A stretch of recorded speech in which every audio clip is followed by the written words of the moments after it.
Sunday, April 12, 1981, Kennedy Space Center, Florida. The Space Shuttle, 14 stories high, 2,000 tons, poised on the pad for its maiden flight. The spaceship that will orbit the Earth. Its external tank. It holds over 500,000 gallons of fuel for Columbia's 3 main engines.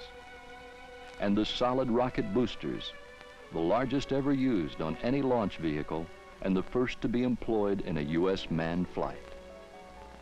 At liftoff, the solid rocket boosters, together with the 3 main engines, will unleash more than 6.5 million pounds of thrust needed to launch the world's first reusable spacecraft.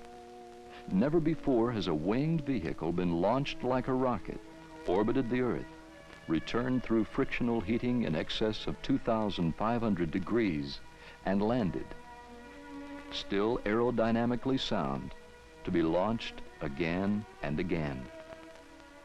If it succeeds, the space shuttle will truly be a remarkable flying machine.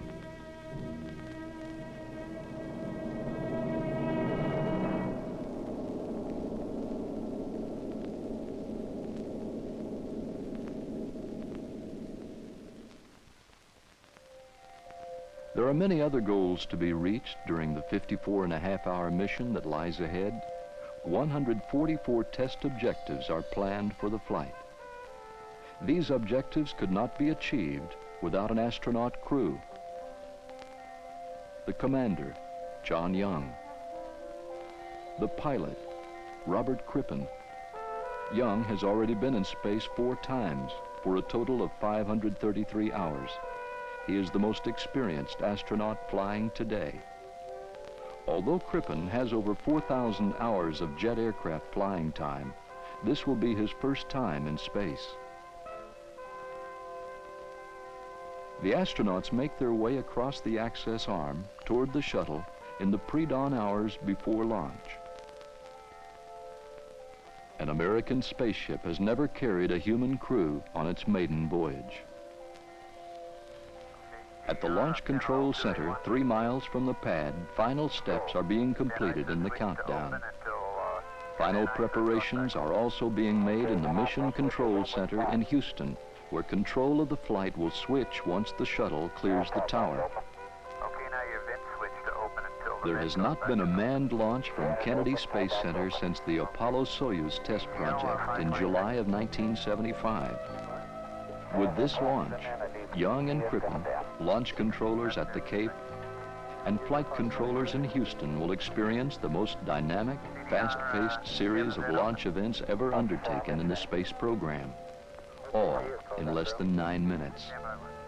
The most challenging ascent profile ever to be flown by a space vehicle.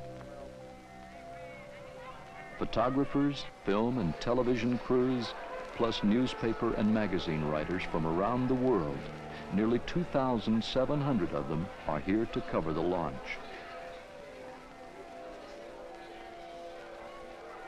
In addition, approximately 600,000 spectators line the coastal area near the Kennedy Space Center. Arriving by every mode of transportation, they have come from every state in the Union and many foreign countries.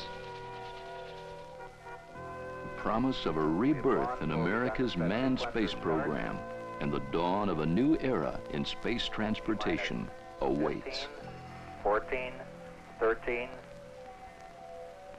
T-minus 10, 9, 8, 7, 6, 5, 4. We've gone for main engine start.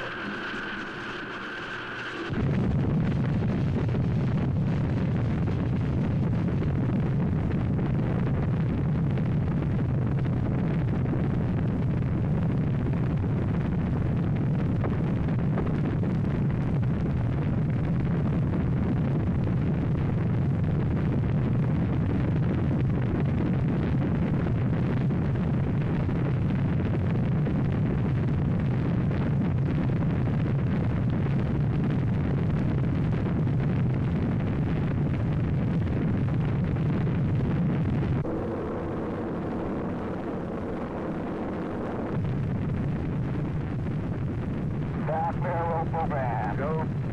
Roger, roll. The roll will put the shuttle on its precise heading toward an imaginary target in space. Roll program complete. Roger, roll complete.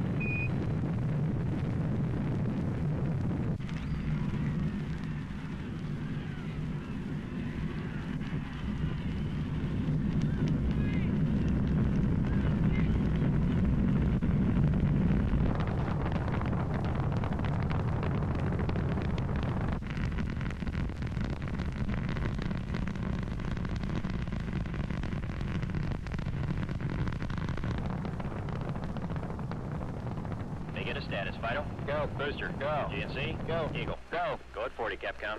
Columbia, Houston, you're go at 40. The shuttle is now 40 seconds into flight.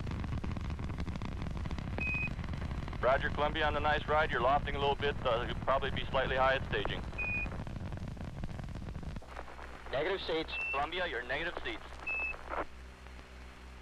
Should anything go wrong, the shuttle is now too high for the astronauts to use their ejection seats. Columbia, you're go for SRB SEP.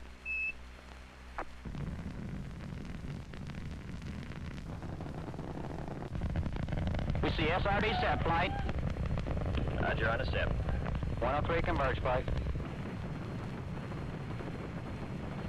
Bet. Capcom, let's tell them all the calls are going to be a tad early because of the hot first stage.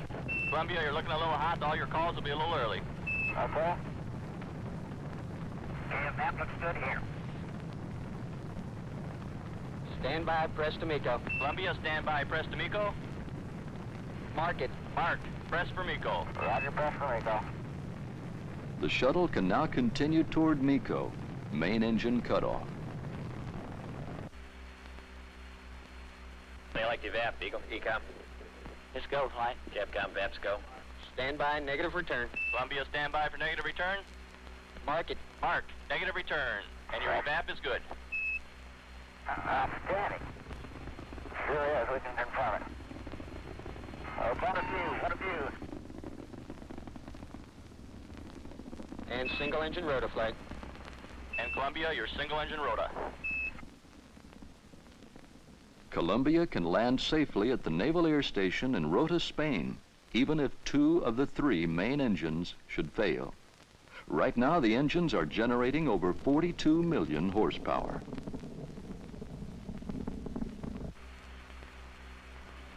MECO 25670 up at 220. Roger, MECO. And we got MECO confirmed. MECO Roger, confirmed, Columbia, and it's MECO. right on the money, nominal. Main engine cutoff. Columbia is now in space, traveling over 18,000 miles per hour. Okay, we got set. Roger, we confirm the SEP, Columbia. The external tank has just been jettisoned and is now falling away from the shuttle back toward Earth. The tank will break up as planned over the Indian Ocean when it comes into contact with the atmosphere. Shortly, by firing the OMS, Orbital Maneuvering System engines, Columbia will achieve orbit. Then one of the most important tests of the mission will be attempted, opening the payload bay doors. The doors must be opened before the end of the 6th orbit to expose the space radiator cooling system. If the radiators cannot be exposed, heat collected from the onboard electronics cannot be released, and the astronauts will have to return home. The OMS burns are successful. Columbia is now in orbit, circling the Earth at an altitude of approximately 150 miles. The payload bay doors will now be opened. Okay, the port door's coming open now. Roger, copy. Well, you are missing one fantastic sight. Boy, that is really beautiful out there. We appreciate those updates.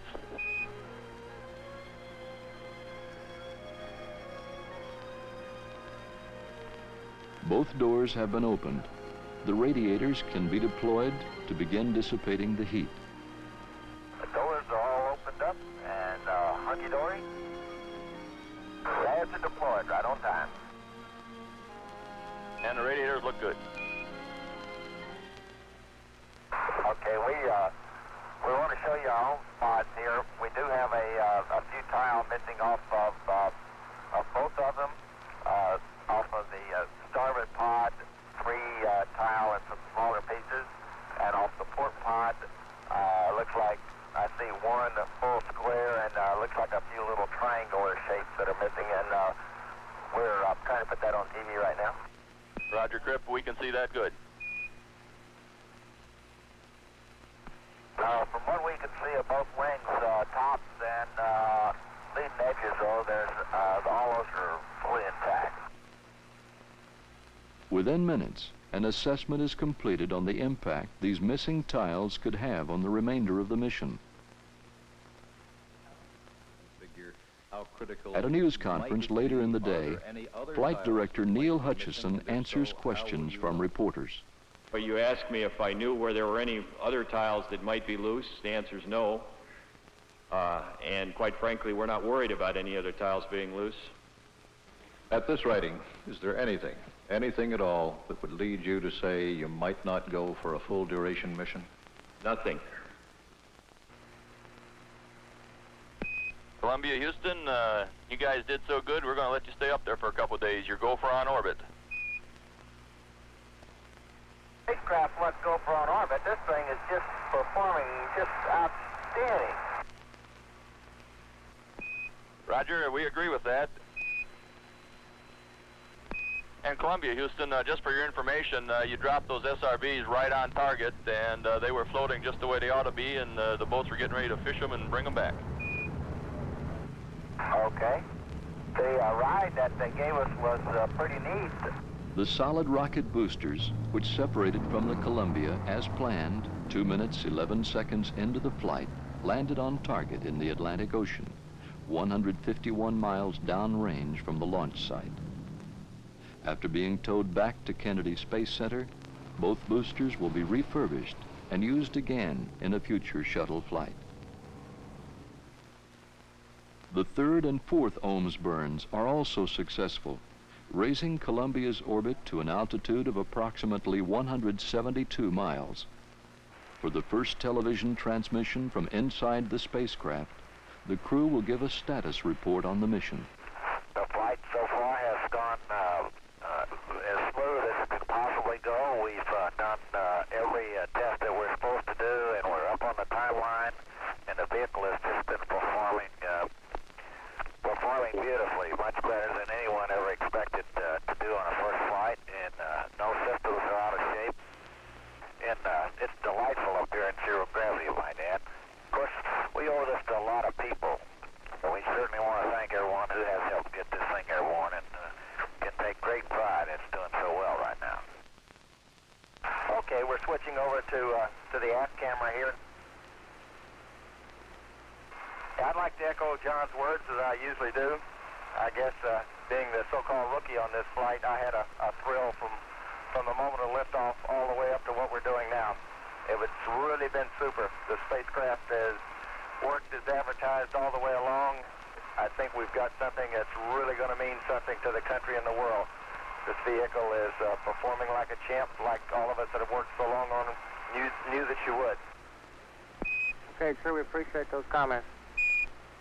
I guess that does it. That was a good time, and I think you must have practiced. We're just about to lose your goat song. Just accident. Just accident, says Robert Crippen.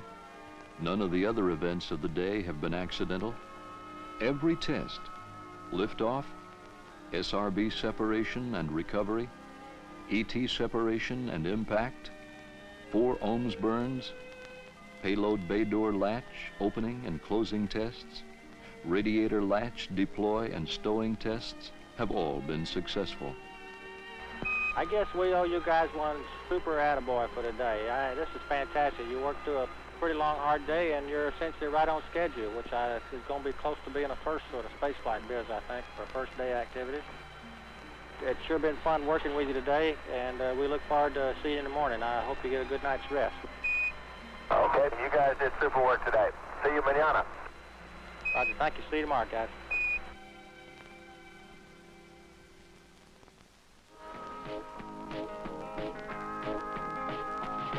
Well, many, many hours went this thing. A job well done by the shuttle space team.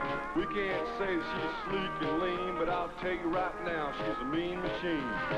The Columbia, not the kind you smoke. This here's a bird. Morning, Columbia. Welcome to day 2. All right. Appreciate that super wake-up music this morning. Well, we sure enjoyed it. This one a good breakfast. Today, the astronauts will test onboard systems and also review procedures for tomorrow's landing. A test of the flight control system is conducted by John Young. The flight control system operates Columbia's aerosurfaces, the elevons, body flaps, rudder, and speed brake. These surfaces are useless in the vacuum of space, but will be essential tomorrow when the shuttle lands. This will require precision maneuverability, which the aerosurfaces provide. Payload bay door cycling tests help ensure that latching and closing procedures can also be done before entry tomorrow. As with every mission, many pictures of the Earth are taken by the astronauts. Over 500 on this first shuttle flight. Active volcanoes, cloud formations, alluvial fans, giant whirlpools over 15 miles in diameter, sand dunes 1,500 feet high, running unbroken for hundreds of miles. The high Himalayas, where mountain peaks reach 24,000 feet. And one of the most remarkable space photographs ever taken of the Earth, an area in Iran exposed to wind erosion, which has resulted in these breathtaking silt and sandstone formations that look more like a painting than a desert. After lunch on the second day, the astronauts receive a phone call from the Vice President of the United States, George Bush. How's it going up there? Everything rocking along all right? Spaceship is just performing beautifully. Well, it's great, and everybody views it, I'm sure, just as the forerunner of great things to come. I think your trip is just going to ignite the excitement and the forward thinking from this country, so I really just wanted to call up and wish you the very best. We certainly appreciate it, Mr. Vice President. The crew also don and check out the ejection suits they will wear during entry. Young, Crippen, and Columbia pass every test. They are ready for the final phase of the mission, entry and landing.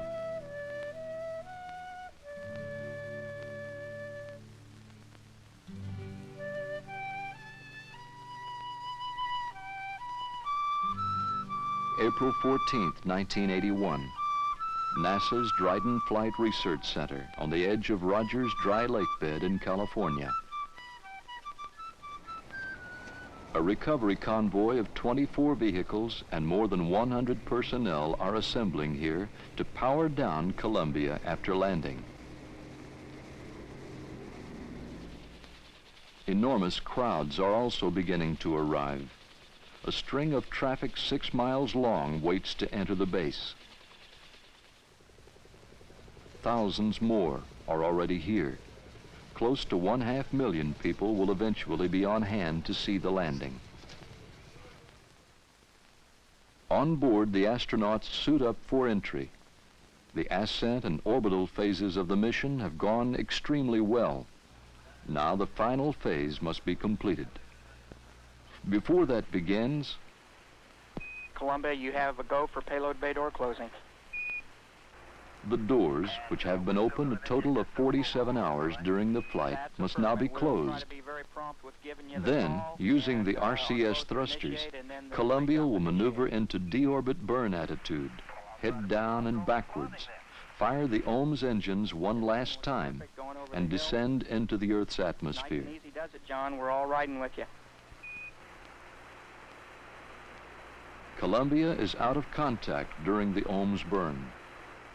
Mission Control will not know if this burn was successful until they are in communication with the spacecraft over Australia.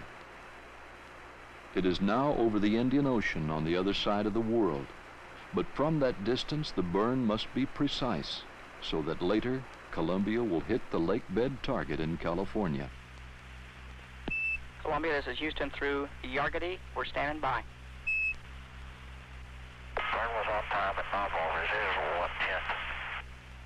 Columbia is now committed to entry. With an RCS post-burn maneuver and several firings, it is oriented to a heads-up, nose-first attitude headed toward entry interface.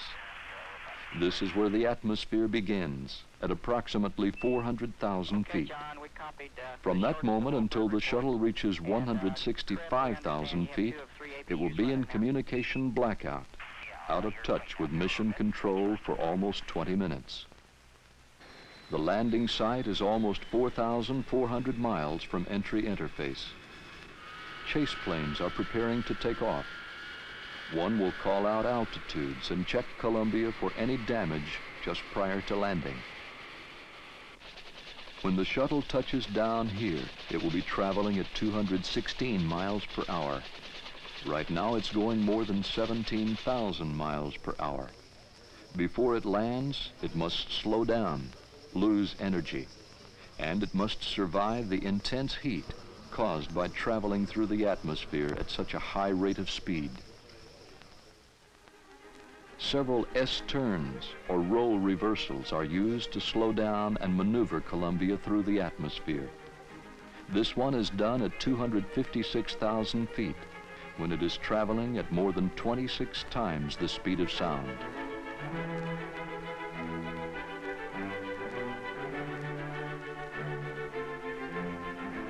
This one is done at 208,000 feet. During these two roll reversals, entry heating is most severe, with temperatures reaching 2,500 degrees some places on the vehicle. The aluminum skin will melt at 320 degrees. The silicate tiles must insulate the vehicle from the tremendous heat. Since there is no test facility on Earth to simulate the aerodynamic and structural environment Columbia is in right now, only calculations could be used to predict what would happen during this phase of the flight.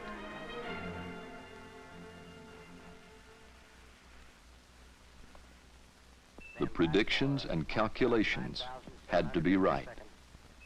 Hello there, Houston. Columbia's here. Hello, Columbia. Houston's here. How do you read? Flying clear, and we're doing Mach 10.3 at 180 AS. And we couldn't agree more, John. Your state vector's good. We've got good data in-house. Okay. The entry trajectory, velocity, and position look good. Columbia is heading for home, now only 470 miles away. More left RCS, but okay. Right, we're showing a roll. And John, we're showing you rolling right. Looking good. Right, I'm on roll. We're showing him crossing the coastline flag. Columbia, we show you crossing the coast now. Right, yeah. We can come. The shuttle is first sighted at about 100,000 feet with a long-range camera from Anderson Peak, California. What a way to come to California.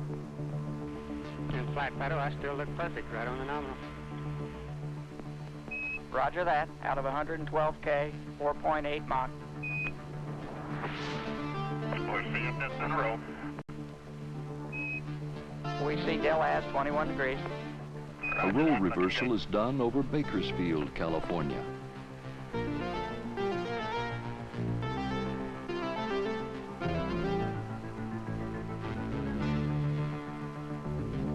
Oh, that's beautiful. Trace has a tally. Roger, checking. And we're seeing 1.3 Gs coming around the hat. Roger that. The astronauts are making the final turn to line up with the runway.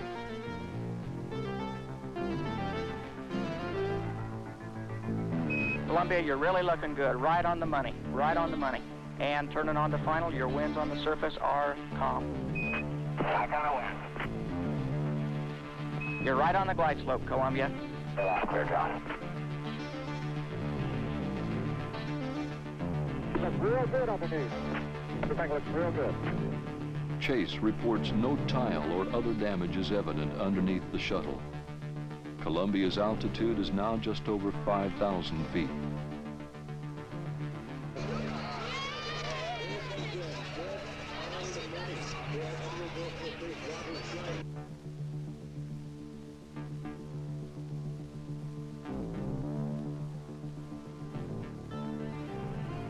Pretty clear.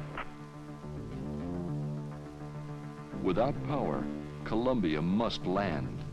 It cannot make another attempt. You're coming. You're down.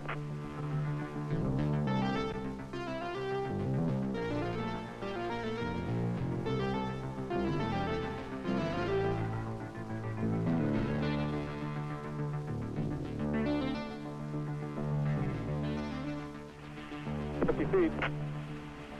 40, 30, 20, 10, 5, 4, 3, 2, 1, touchdown.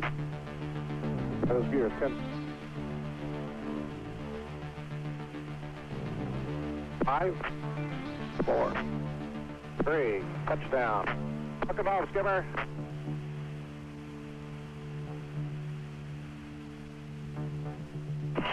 Columbia's on the roll now. Welcome home, Columbia. Beautiful, beautiful.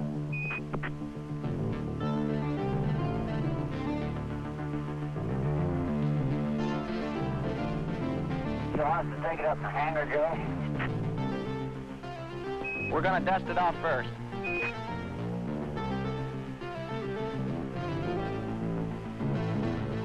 This is the world's greatest all-electric flying machine, I'll tell you that. It was super.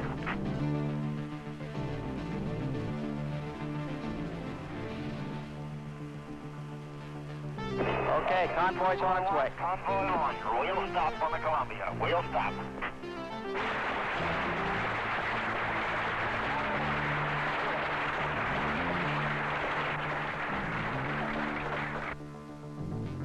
The maiden voyage of Columbia has been a success. The astronauts and the vehicle have met or exceeded all 144 flight test objectives. The integrity of all the systems, propulsion, avionics, structural, flight control, power, and thermal, have been affirmed. John Young's comments after returning home. I can't tell you what a tribute that is to the American working man and the American working woman, too.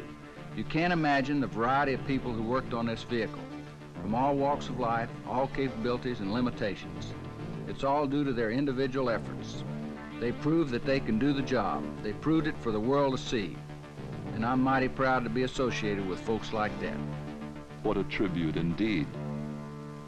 The Columbia represents an achievement in aerospace technology and development never before realized in the history of manned spaceflight. It is our basic building block for the future.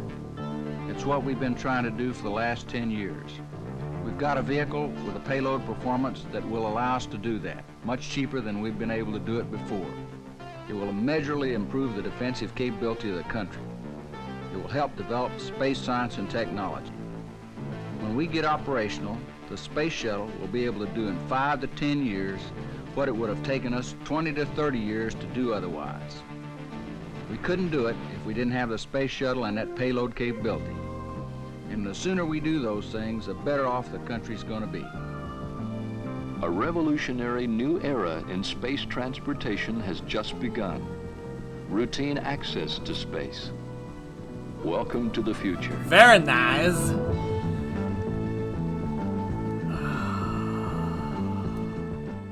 Can I always do this every time we watch this. This footage is just so nice. Right here. Right here. You're coming. This next shot right here. Whatever they filmed this shot with. Not this one. That one. Oh, hello.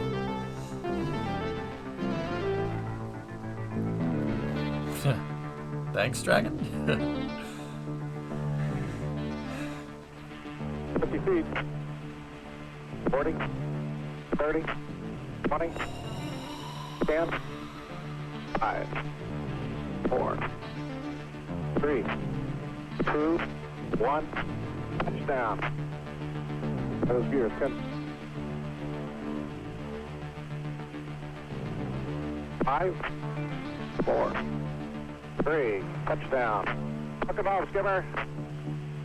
Houston, Columbia's on the rollout. Houston, Columbia's on the rollout. Beautiful, yeah, awesome. All right, hey, hang on. Can we go back to the launch part? That part always makes me happy.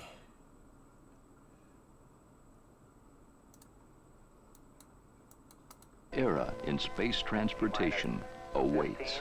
5, 4, we've gone for main engine start.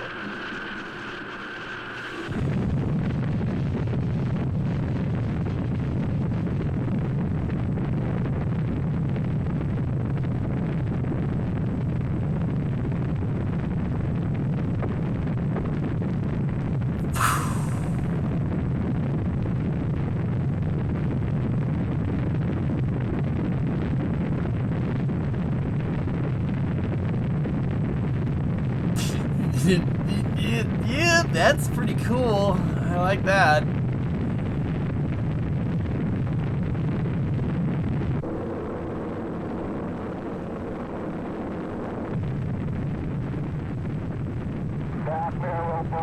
Go. Roger, roll. The roll will put the shuttle on its precise heading toward an imaginary target in space. Roll program complete. Roger, roll complete.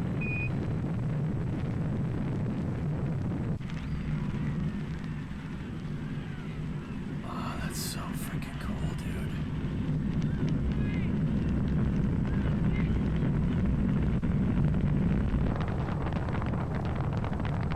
dude. Yeah, baby.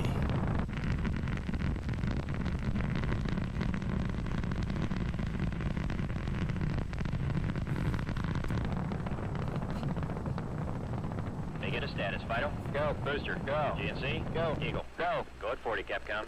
Columbia, Houston, you're go at 40. The shuttle is now 40 seconds into flight. Roger, Columbia, on the nice ride. You're lofting a little bit. You'll probably be slightly high at staging. Negative seats. Columbia, you're negative seats. Should anything go wrong, the shuttle is now too high for the astronauts to use their ejection seats. Columbia, you're go for SRB step.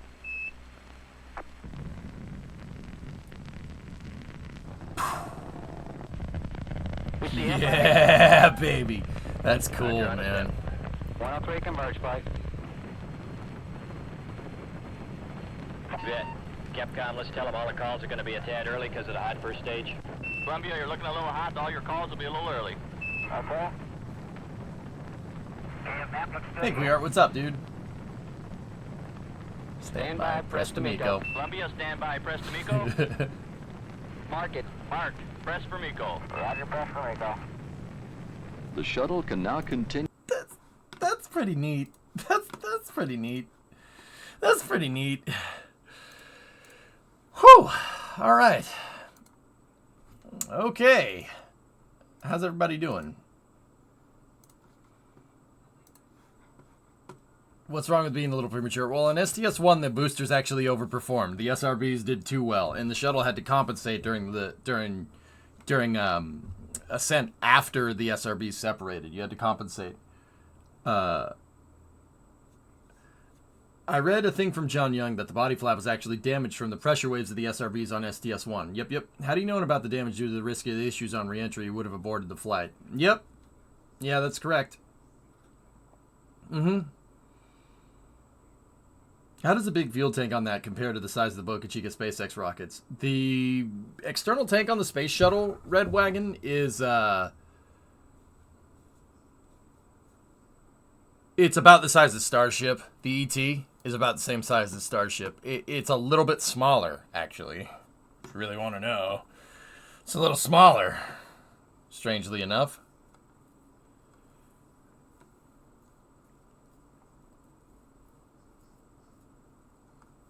Okay, so Here. Let's start here. They're moving the SRBs from Mojave to LA today and tomorrow. Yeah, for Endeavor. Yeah, that's one. Yeah. Yeah, for Endeavor. That should show you how much power those SRBs actually have. 2 SRBs on the side of Starship could get it into space easily. Like, easily get it into space. Those solids have a lot of oomph behind them. Speaking of a lot of oomph, here, check this out. So Psyche rolled out of the horizontal integration facility today. It's a Falcon Heavy launch that's slated for Thursday right now. Oh yeah, that's nice. This is very nice. Yeah. A little crispy on the side cores. The side boosters have been used before. The center core second stage is brand new. What I'm kind of like, about is that the fairing looks to be reused, but there have been a couple of people that work for NASA that have commented about it on old Twixter over there, and said that it's not reused, even though it definitely looks like it's reused. I mean, the fairing has the scorch marks on it, so I'm not 100% sure what's getting lost in translation here, right? But how many times for the side boosters? I think it's their 4th or 5th flight, drummer. I think I'd have to look. So if you look at this picture of Psyche right here, that's the fairing for the Psyche mission. Now, I'll get more into what the Psyche mission is in a little bit. But if you look at it, it's got scorch marks. It's got reentry heating on it. Reentry heating scorch marks. But it's supposed to be brand new, which is...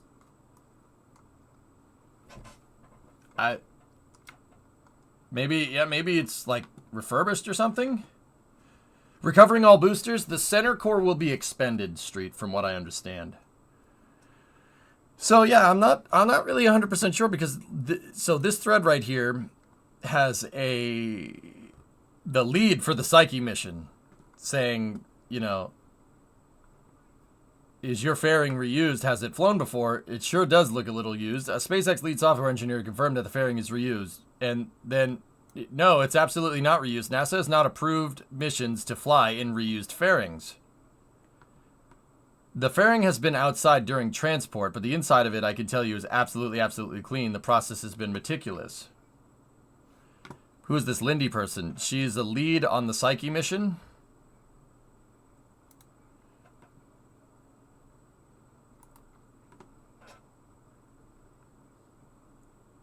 The fairing has been outside during transport, but the inside of it, I can tell you, is absolutely, absolutely clean. That just raises further questions. Well, of course it's clean.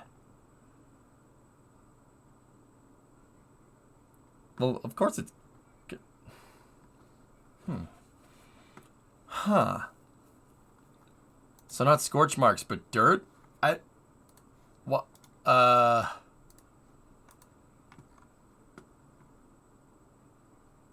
Maybe?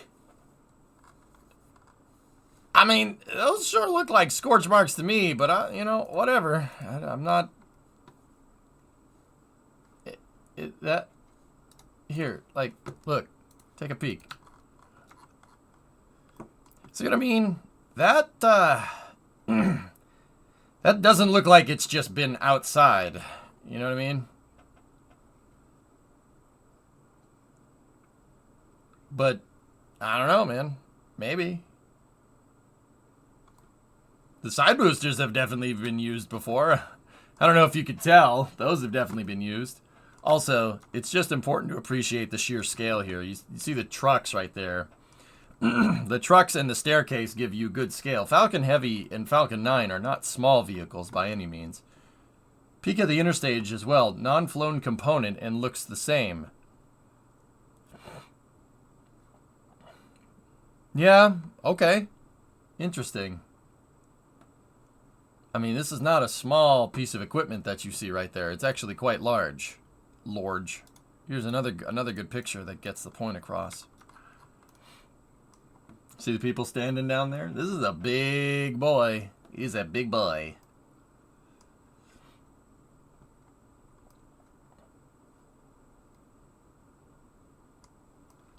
Very nice. I hope they name features on Psyche after metal musicians. I'd love the Motorhead Hills with Mount Killmeister. Yeah. Yeah, so what is the Psyche mission? Psyche mission is a NASA probe that's going to an asteroid called Psyche. It's a prospecting mission. Yep, they're going to figure out what Psyche is made out of. Psyche is a metallic asteroid. It's actually mostly metals. And they're going to figure out what metals are there. Don't hate that. Don't hate that. That's pretty good. That's pretty cool.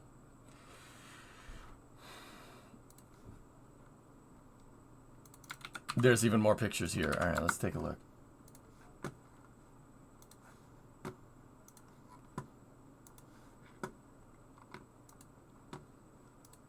Oh, high quality. High quality pictures. Very nice.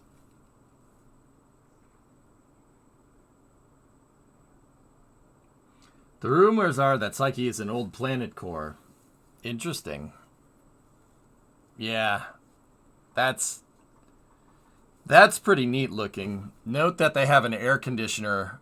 They have an air conditioner and 2 generators sitting on that trailer, this trailer thingamajigger right here. And that has a tube that goes up into the fairing to keep the payload, to keep Psyche nice and cool inside of the payload fairing. See that? There's a freaking huge air conditioner on this trailer right here. And 2 big old Cummins generators. Yeah, buddy. That's cool. What is on the low loader? I don't know what that is in the center, drummer. I have no idea. Then it's being pulled by a B-350 airport tug. That's the pneumatic stuff up at the front there. That's pneumatic systems. And then there's 2 trucks that are... There's 2 trucks that are holding the HVAC line. SpaceX truck. Tube. That's so freaking cool. The yellow strap is to hold the fairing in place. It's so the fairing doesn't move relative to the payload. Yeah, fairings can dangle around if you're not careful. Little dangly fairings. Both of them being Fords. Yeah, we got 2, those are 2 Super Duties, if I'm looking at that right. They're F-250 Super Duties. I don't hate it. I don't hate it. They're both, are those gas? Yeah, they look gas to me. Why is the upper claw not attached? The upper claw. What upper claw? Oh, that. That's only, they don't really need to keep that there. I mean, there's a fixed point right there. If you look at the bottom, right where my mouse cursor is. So here, see that? This is all you need for transport. When you're actually going to move the vehicle up, they'll close the arms and they won't open until it's ready to launch. But yeah, it's just sitting on a giant cradle. There's actually 2 cradles. One of them is at the head of the second stage and one of them is on the inner stage right there. Gravity holds the vehicle to the transporter erector. That's it. It's just gravity. There's nothing holding it. See where the yellow strap is for the fairing? Right here. Right there, and right there. Gravity is the only thing that's holding it in place. The only part it's actually physically bolted to the pad is down at the hold down points. There's Discovery, go at throttle up. There's 8 of them. So 1, 2, 3, 4, 5, 6, 7, 8. And then on the reaction frame, that gray part, the dark gray part, there are what's called a compression bridge. The compression bridge is to make sure that no torsional loads build up on the reaction frame. Basically, it doesn't twist. There, it's basically a gigantic strut that picks up on the hold down points between heavy and the pad. I might have pictures of them. At least it was called a compression bridge at some point. I'm not 100% sure what it was. If SpaceX changed the name of them or anything. So if we look at this picture, this is a really old picture and it's kind of photoshopped of what a heavy reaction frame will look like. So it's basically this picture right here with no Falcon Heavy, but that's a pretty dang good Photoshop. I think Ian did this back in the day. So Right here and right here, there's basically a gigantic I-beam that attaches here to here, and there to there. And that whole thing actually has like a point piece that picks up on Falcon Heavy's hold down point.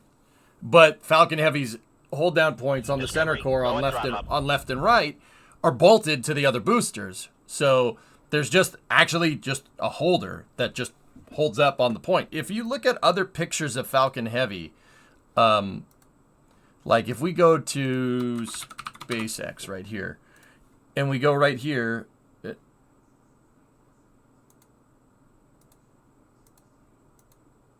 whoa, that's super freaking cool, actually. Hey, Flask, tier 3, 10 months. Thanks, buddy. And then Bad Info Bobby had an 8-monther before you. Dude. Thank you. Huh. All right. Well, see, there's your compression bridges. See them right there? They basically make sure that Falcon Heavy doesn't fall through. They're holding up on the hold down points of the center core.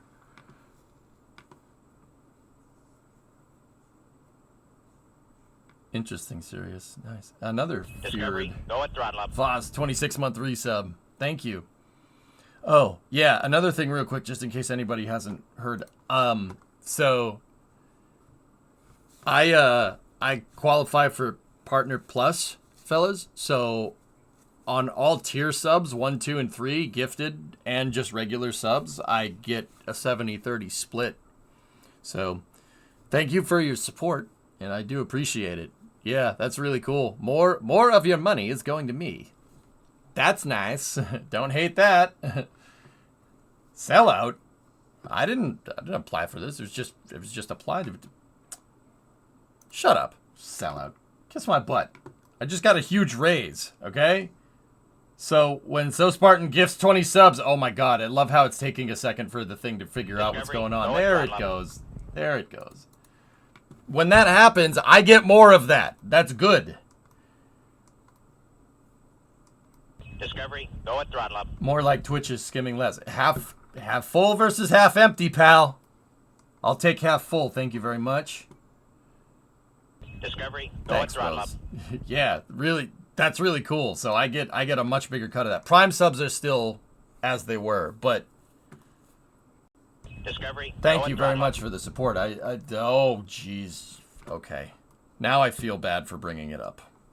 Thank you for making me feel bad. Discovery, go at throttle up. Oh, nice. Xeon, there you go.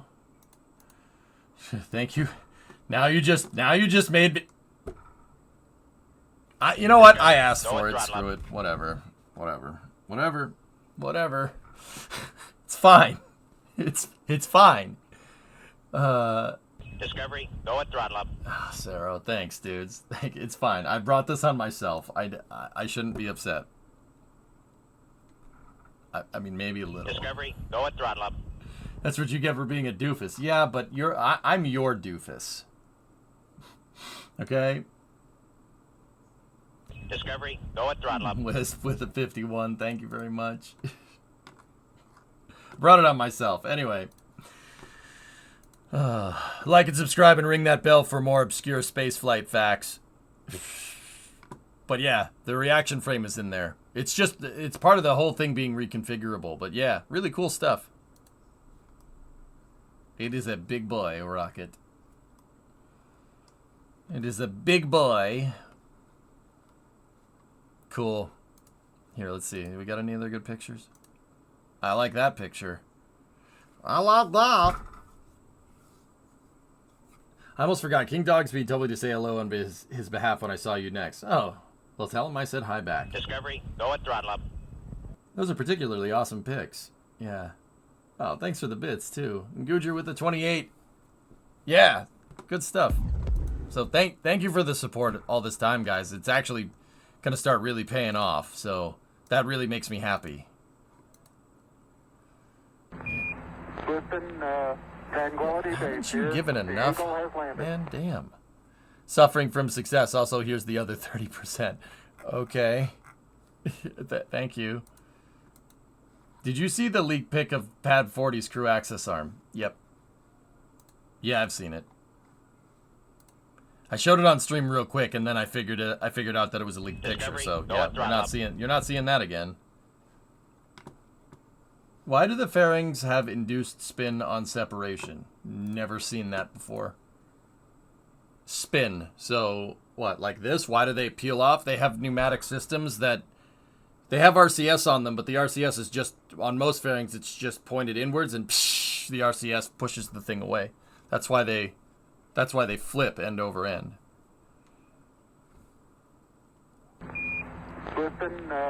Tranquility Base here. The Eagle has landed. Cosmic with the 28 and Raise Vans with $50. How much of this does Twitch get? None. None. None of it. Yes. In that case, TJ should just hire a landscaper so she'd stream more. Yep. Wish I could have showed you more of that launch that I posted to Discord where the fog monster came in. It's all good.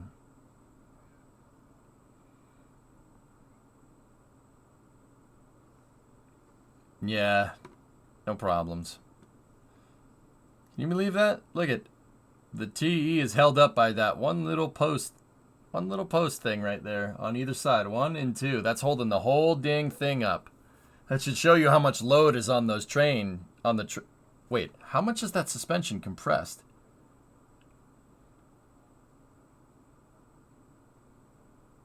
Damn.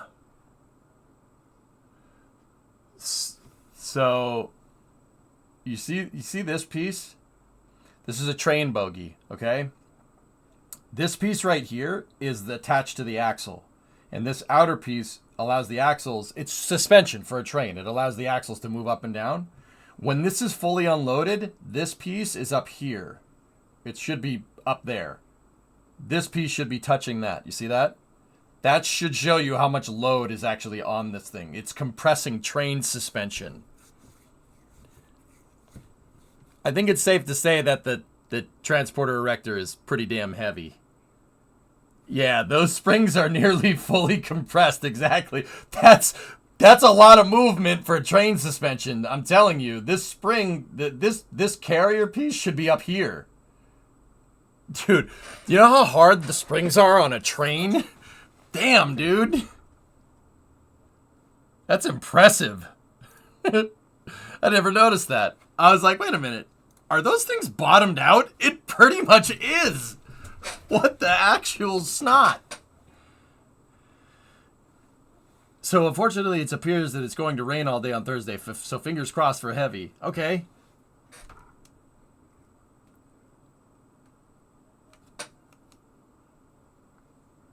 Can you believe that? That's, yeah, and that's probably carrying maximum freaking load because it's Falcon heavy. That's about as heavy as you can get with this thing. And that's repeated for all 4 bogies on both sides. Yeah, right? That's a lot of weight to compress train suspension like that. Because this is just... SpaceX probably lifted this off of a freight car or something that they bought. They probably bought a bunch of old freight cars and just made a bracket for them to work. That's completely ridiculous. That's maybe around 500 to 800 PSI on those springs, you would guess. It's got to, maybe. Look at the track. It's bent before the road. Yeah. That's bananas. Absolutely bananas. I mean, it's right in the name, Falcon Heavy. That's Frankie when he came back. Frankie.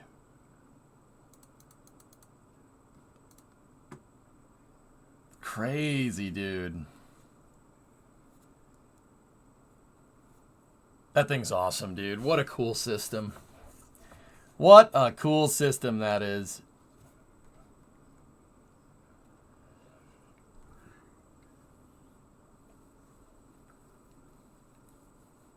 Yeah, you're talking about the track flexing up and down. Yeah, it does that.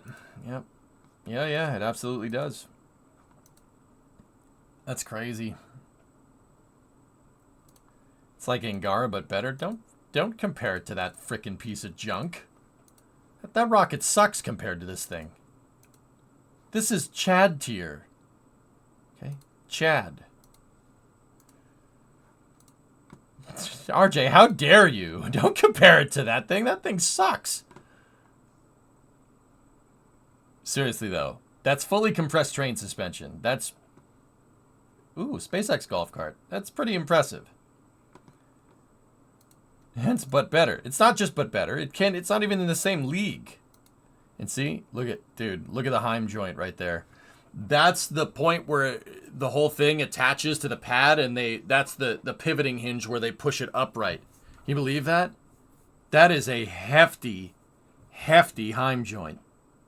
Unfreaking believable. That thing's like the size of a basketball. That's pretty impressive.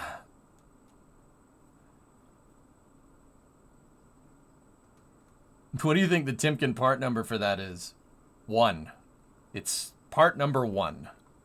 That's crazy, dude. There's pneumatic systems underneath right there. Those blue. I think those are pneumatic accumulators.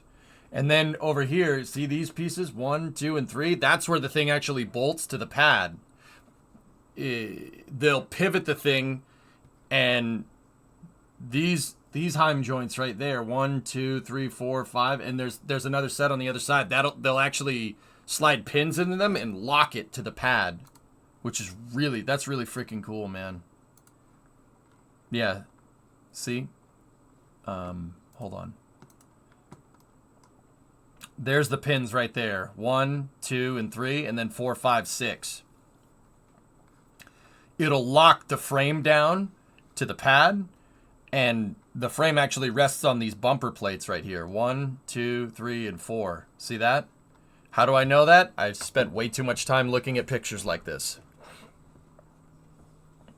Yep. There's the cryo hookup. Cryo hookup. I think I know what you're talking about. Hold on. I need the close-up picture. That thing. Yeah, it could be. They're pulling locks from the left side of the pad. So yeah, most likely, dude. Yeah, most likely. Commodity connections. Yeah, right. Oh, yep. Yep. Absolutely. Absolutely. There's your locks line. Oh, I got one more. The turbo's gonna... Oh, it went away. No! No! Oh, it went away. I hate it when that happens. Oh, God. Oh, I've been deprived of that sweet relief. Oh, it went away. The second sneeze, it was coming, and then it stopped. I'm all right. Discovery, go at I'm all right, I swear. Oh, you scared it. I'm sorry. I'm sorry.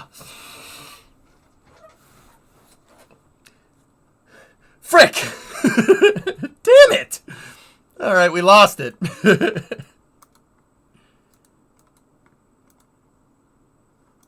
Hi, Bree. Look at these picture.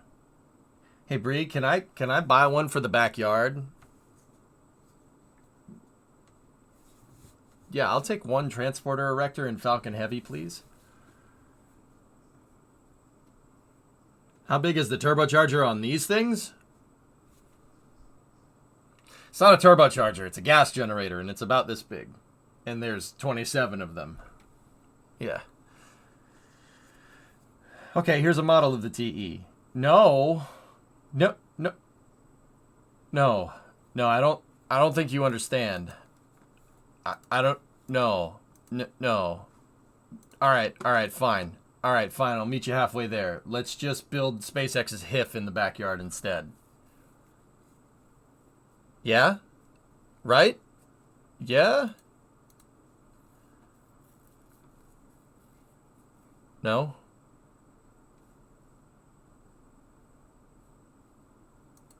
Yeah, we'll just use that. We'll just use that as the HIF. It'll be fine. I don't know if the HIF would fit in my backyard.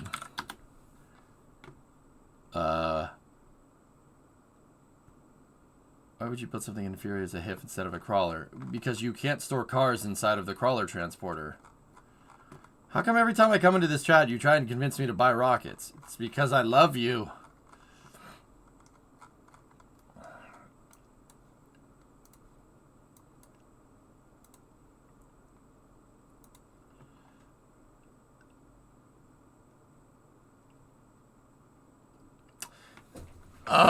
So that's like,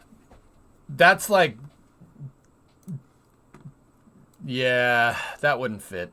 The backyard would be like half of that, but half of it would still be progress, you know? Now, yeah, now that's a freaking garage, man. Yeah, that would, if we put the HIF on our lot, it would pretty much just be our entire yard would be just be HIF. The house and the garage could be like inside of that. That's a really big building. Yeah, that's a really large structure. Huh.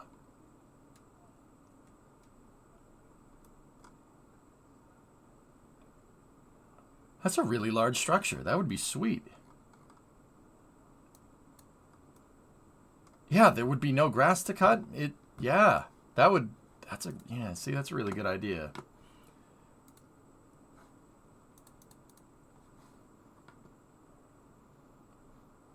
Well, I clipped you wanting it. Oh, okay. Thank you. Gaffer Gordon, yeah. Just, just in case. Okay, cool. Anywho, so yeah, Psyche is set to go off on Thursday if the weather holds up. We'll see. But yeah, Falcon Heavy mission, baby, this week. We also have, in terms of other launches, let me take a look. Let's just check next space flight here. So tomorrow, about 26 hours from now, give or take, we have a Starlink. We have Starlink 622 out of the Cape.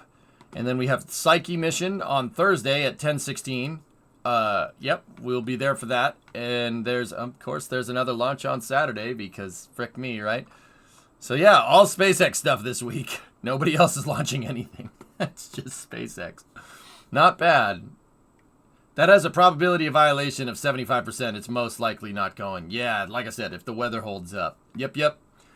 All right, well, at least we're going to get a Starlink. So that's good. So, actually, SpaceX, it's interesting that X has integration here to vehicle maintenance technician. Vehicle maintenance technician? For Falcon 9s. Oh, that's really cool. That's really cool.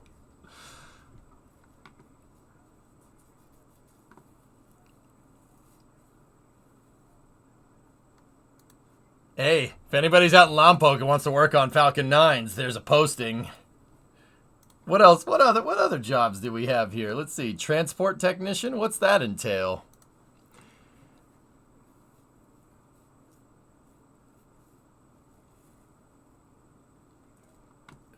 Literally Falcon 9 truck drivers.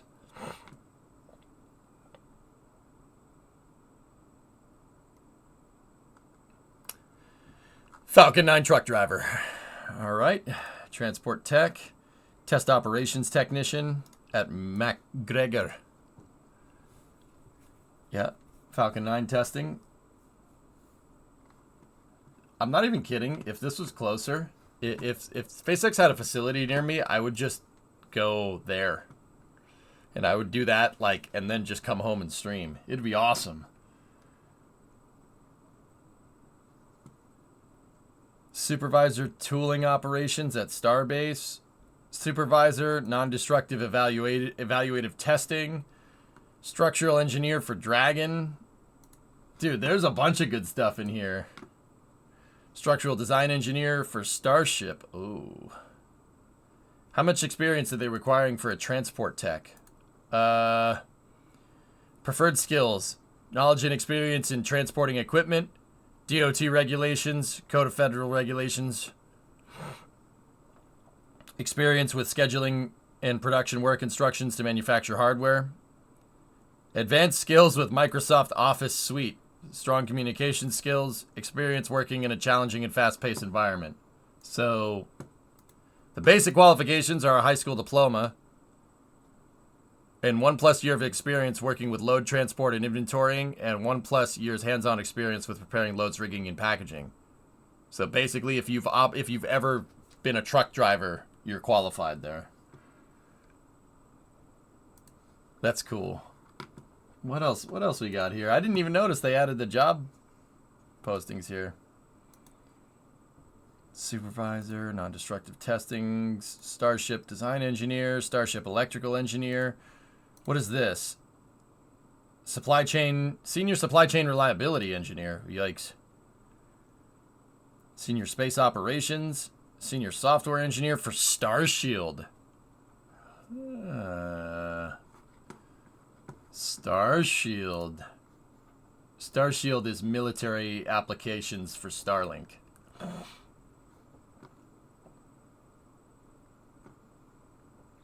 Oh, that's cool, Thomas. Yeah. Cool. Full stack. Senior software engineer for full stack for Starship. Dude, there's all kinds of good stuff in here. View all oh my.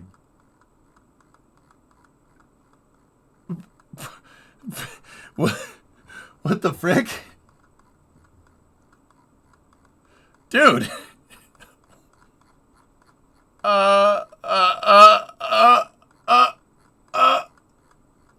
What this? What?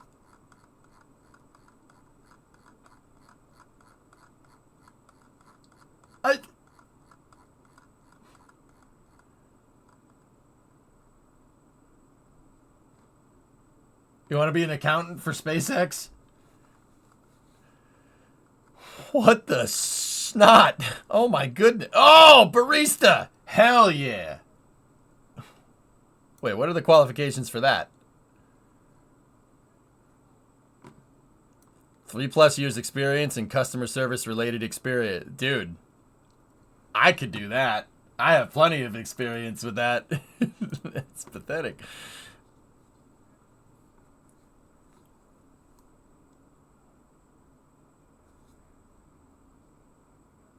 That's cool, man. What the frick is a carbon welder?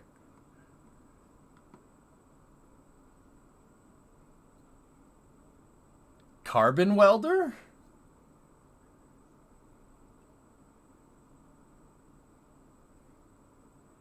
They're spooling up, Aqualex. Yeah.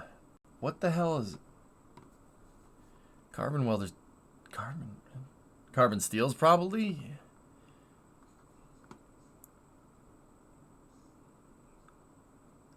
Huh. Carbon arc welding. What's that? Carbon arc welding is a process which produces coalescence of metals by heating them with an arc between a non-consumable carbon electrode and a workpiece. Ah, okay. Yeah, I get you. Cool. Carpenter? I could do that. Civil engineers, CNC. Dude, how... Yeah, look at all the CNC stuff. Unbelievable.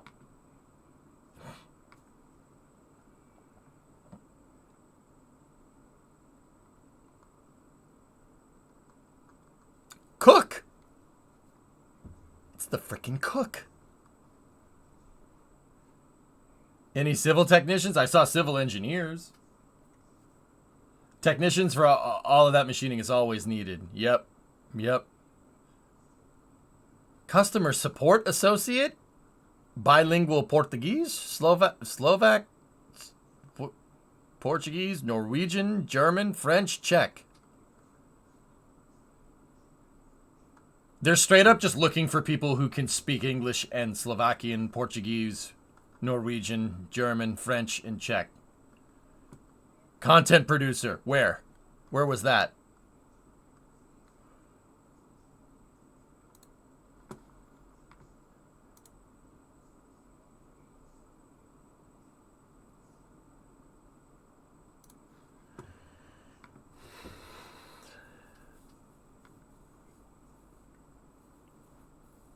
Drive the concept and storyboarding process for new content. Produce, shoot, edit videos and photos. Actively monitor and track significant milestones and put plans in place to create supporting content.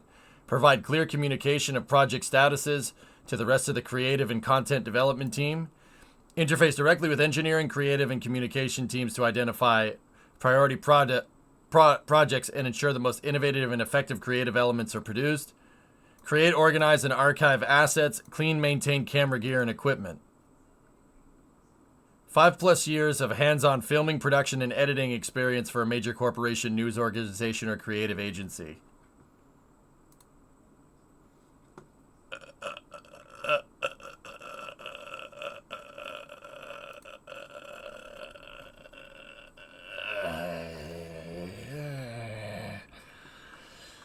Have I edited video before? I could do it, dude. I'm not the best at it, though. That's where I am very, very much lacking. But that's out in that's in Hawthorne. I can't relocate. Yeah. That's kind of cool, though. Yeah, editing sucks. That's not fun at all. Just commute. It says additional requirements are willingness to travel. Must be willing to work some weekends to support launch operations and critical project timelines. Please provide examples of your prior work with your application. Should I just link the stream? Wait a minute. What's the pay? Hold on. What's the pay?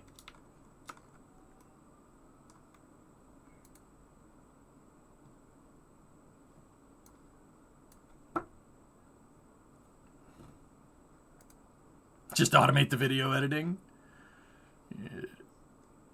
Yeah, for California, that's... Yeah, but if you're in Hawthorne, Hokey, 115 is not really... You're not getting very far. That's actually really low for Cali. Yeah, that's not...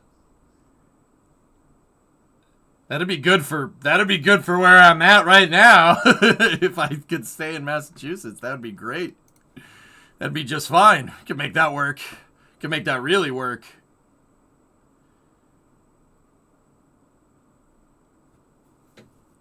Yeah, if that has bennies with it, SpaceX benefits are insanely good, Pasquale. Yeah, very good. I know that from a bunch of people that work there. Discovery, go at throttle up. Hey, neat. 103 months. Thank you. And alleviate with a 45. Thank you very much. What else is in here? That content producer. That's pretty cool, man. Yeah, go work with Chris, man. That would be freaking rad. Oh, dishwasher. I can do that. Temporary dishwasher at Cape Canaveral. Like I said, man, if I lived in Florida, I'd just apply for that for fun. I'd be like, dude, I'll wash your dishes. I'll just wash your dishes part-time. Sure, those dishes will be the cleanest dishes you've ever seen. Go wash dishes and freaking come home and stream. Any technician jobs? Sawyer, there's so many technician jobs on here, I lost count. They're everywhere, dude. They're always looking for people. Guys, let's be real. That's probably the reason why they have so many postings. It's not that they're... Some of these are probably here to replace people. And I bet you the ones that are on like the Twixer like main page, those are probably the ones that are absolutely needed. But I'll bet you SpaceX just keeps these postings open just because, frick it, they're always looking for more help. Like they probably just said the hell with it, just put whatever up there, put everything up there. Like executive chef, executive chef. It'll be the best Italian food you could ever buy. I'll put it the best food you could buy in there. It'll be great. Technicians in the space industry are probably the most sought after, even before most technical AE jobs. That's right. That's right, dudes. Yeah, that's true. And fellas, yeah, I mean, Rockhead's it's probably a good time to say it. Like, you don't need to go to college to be a technician. You don't need to do that. Technicians are trades, plumbers, electricians, HVAC people, auto mechanics. That's all that's all technician jobs. It's trades. That'll get you a job there. No college degree required. And you could very much parry that into the design process down the road. Yeah, welders. Yeah, facilities technician, pretty much everywhere, dude. Financing manager in Dublin. Wonder what they're doing up there. Like, seriously, we're having trouble filling technician jobs because we need so many. If there's any technician jobs around here, dude, gotta see what aerospace companies around here, dude. I know how to operate a drill press, man. We can make it work. Yeah, Ty, right?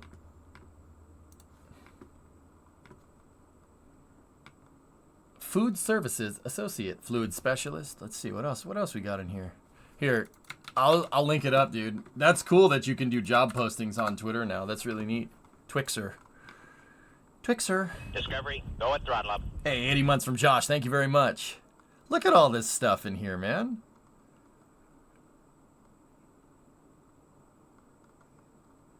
Yeah, see? HVAC technicians. HVAC is in a lot of demand. If you're 18, 19 watching the stream, you don't know what you want to do, go get an HVAC certification. You'll make a lot of money until you can figure out exactly what you want to do. My brother-in-law's an HVAC guy. He makes way more money than I do. Yeah, let me put it that way. Oh, dude, Falcon 9 subassembly integration technicians. Cool. That's awesome. Look at all the integration technicians. Dragon component maintenance. Want to put together Dragon capsules? There you go. Guess I need to talk to some people. Yeah, dude. Falcon operations integration technician, day shift at Cape Canaveral. That's literally putting Falcon. That's doing this. That's putting them together, putting Falcon 9s together for launching. That's really cool. Payload integration, Starship integration technician. Okay.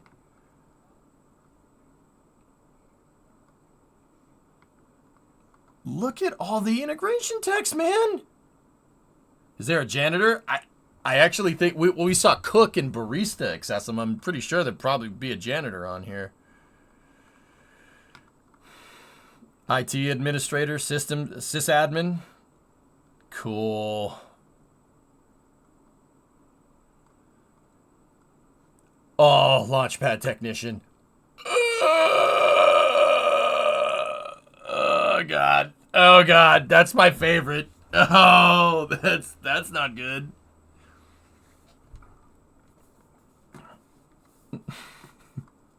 Lead build engineer for Starbase. Crazy, dude.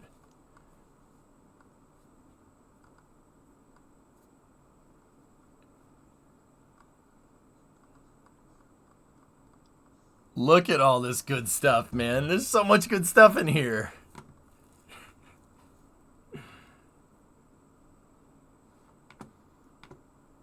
Crazy. What's that, Thomas? Astrobotic has flown the Zodiac vehicle 4 times to the University of Central Florida's ejector storm laser sensor, a thread. All right, let's see what we got here.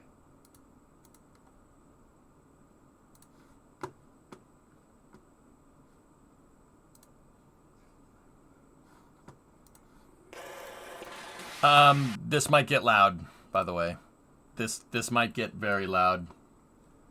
Think they're hiring any diesel mechanics? Maybe.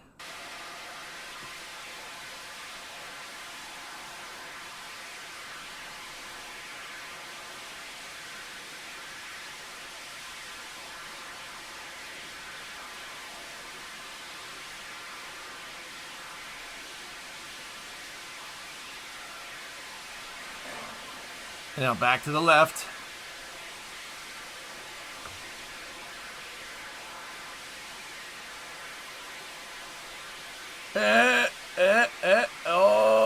Okay.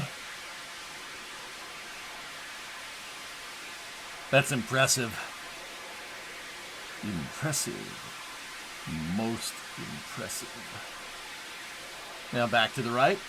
Swing to your left. Swing to your right. That's your right. Swing to your right. Hey, you got it right.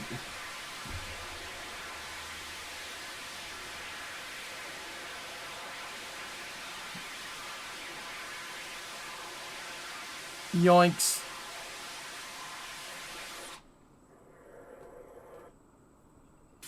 Cool.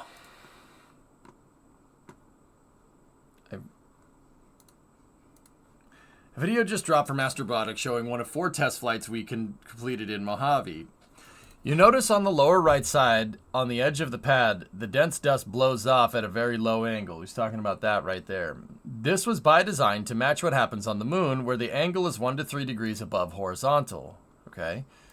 We developed procedures to accomplish this to get realism of lunar landings, which are in vacuums, so that in the ground test where Earth's atmosphere changes the shape of the plume, we still get high-fidelity simulation of lunar landings. You can see it in the video, but you can't see it in the video, but the UCF payload has multiple lasers with beams directed down into this dense blowing dust. They are inherently hard to see, but the technology enables us to record them from the perspective of the rocket during a lunar landing. The scattering of the laser light tells us how much dust is blowing, which we use to unravel the equation for erosion rate under a rocket exhaust. What the hell does that equation look like? Oh, gosh. I don't even want to know what that looks like. Oh, my goodness. Did you read his thread on the Starship pad and how it could help with lunar landings? No, I haven't.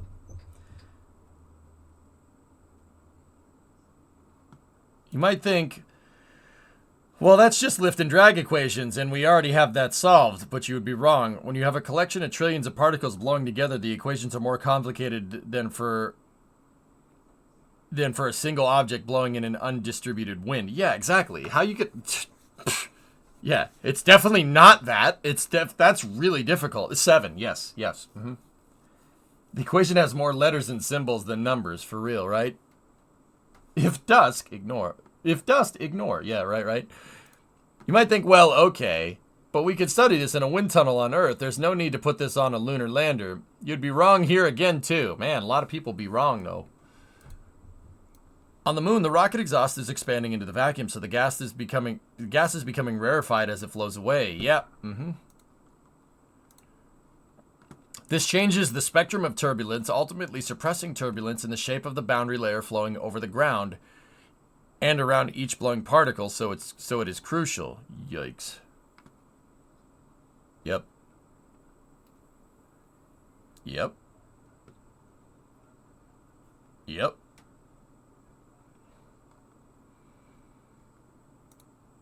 But how can we blow hot gas at supersonic speeds inside a vacuum chamber with lots of dust while maintaining vacuum without ruining the super expensive vacuum chamber? Yeah, it's probably better to not do that. Really, the right place to measure this regime of fluid physics is on the moon. The moon provides the entertainment we need to study it. But we don't want to send money to spend it to the moon, only to discover we can't get it to work because the lasers were hard to see and the camera's gain control washed out the violet laser and the bright sunlight and all other issues we might have failed to anticipate. So that's why NASA has a Flight Opportunities program to test lunar lander technology on an actual astrobotic lander rocket before going to the moon. And we did discover many unanticipated problems and we corrected them, so it was a great flight campaign. Cool. Look at that thing. Look at that little guy. Look at that little guy. That's pretty neat. So if we go back over here, we go back up to the top of the thread, that YouTube video, right? So down here is what they're testing. Watch right there, see? They're testing plume interaction in the trying to simulate it into a vacuum by having the laser look through this streak right here. It's really cool. You can actually see the laser a lot better. There you go. It's pointed right at it to see how the rocket plume interacts with lunar dust. That's really cool. That's really neat. Yeah, that's the Zodiac, exactly. You can still see the Maston symbol on it, dude. Here's the Starship Lunar Lander thread. Okay, cool, I got it. Pad getting turned to glass. Yeah, right? It's definitely not happy. It's still got Maston's logo on it. That's really neat.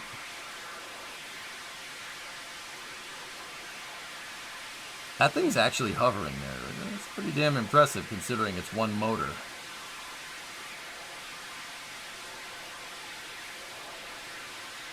All right, drummer. See you, buddy. They're still Maston, right? Just now an astrobotic company? Yeah. 900 pounds of thrust.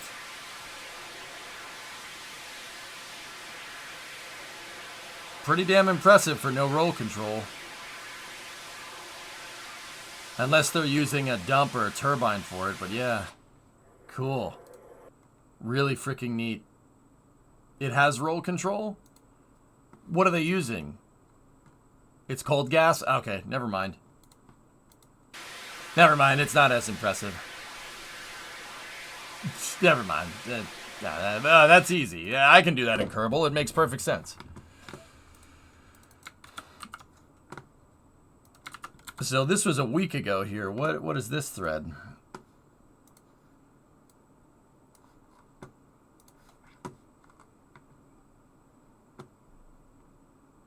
I got word today that our research into the Starship landing pad anomaly is being forwarded uphill to NASA. They are focusing on what we learned about launch and landing pad failure modes and how we can make lunar landings safer. What we found is that the pressure that built up beneath the launch pad was comparable to a volcanic eruption when the buildup of hot gas that evolves from magma bursts apart the cap rock and expels it. No snot.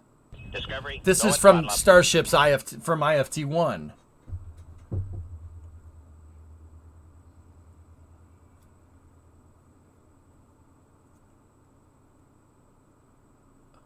Huh.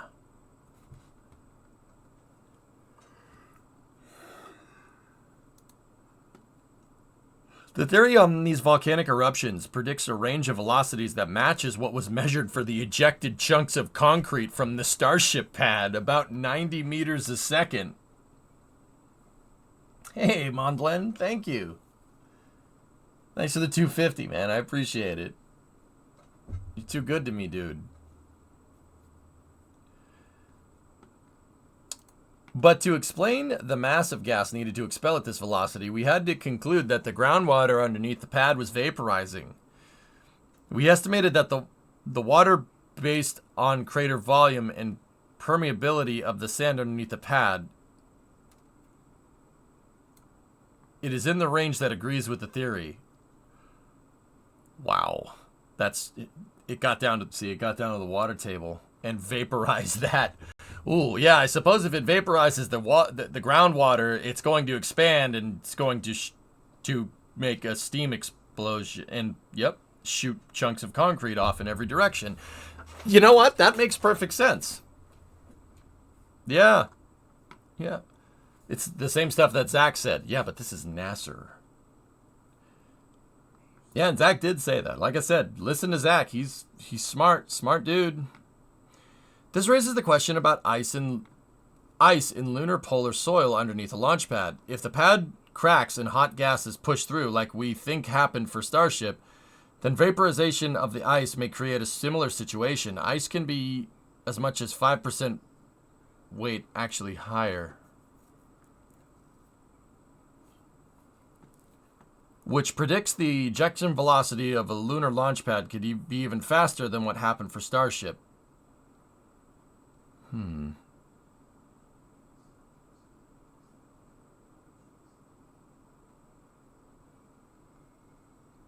So we need to develop methods to prevent this. It shouldn't be hard to do. Examples are just to make the pad thicker, measure the ice before construction, put vents underneath the pad. Underneath the pad. In fact, we are already collaborating with Sysloon on a project to develop these technologies. Deflector cone and vented launch pad. Vented launch pad.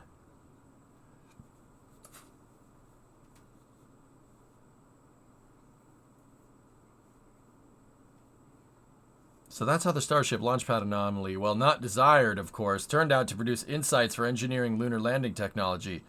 This is the message that has gotten attention is being sent up to NASA HQ. So what they're trying to tell me is that we're going to put a minivan next to Starship's landing site when we go to land the Starship on the moon?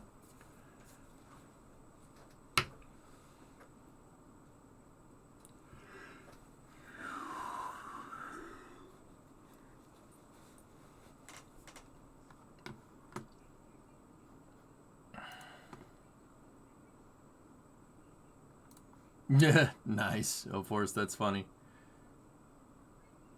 Yeah, NSF are going to have to send a caravan up there. Sisloon wins 4 contracts to develop the infrastructure for a lunar gas station. Cool. Great, now we're going to have another car in space. Yeah, and it'll be a minivan. That's truly the worst part. We truly live in the darkest timeline. Is orbital fabrication a part of that contract? Please hold.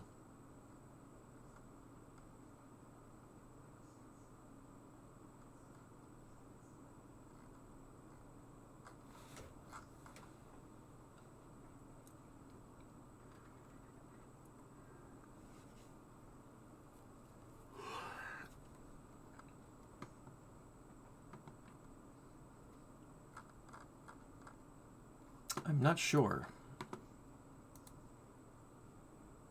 Not mentioned. Interesting, since they are the gas stations and space company. Huh. Huh. Huh? Huh. Huh.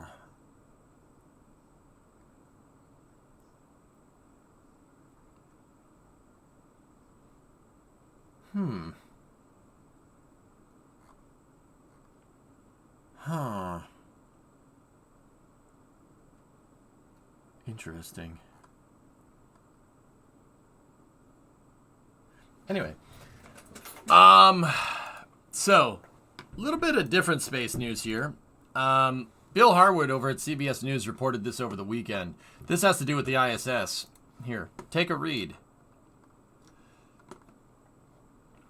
In the last few minutes, Mission Control Houston asked the ISS crew to go out to the cupola and look for any signs of flakes towards the aft end of the station.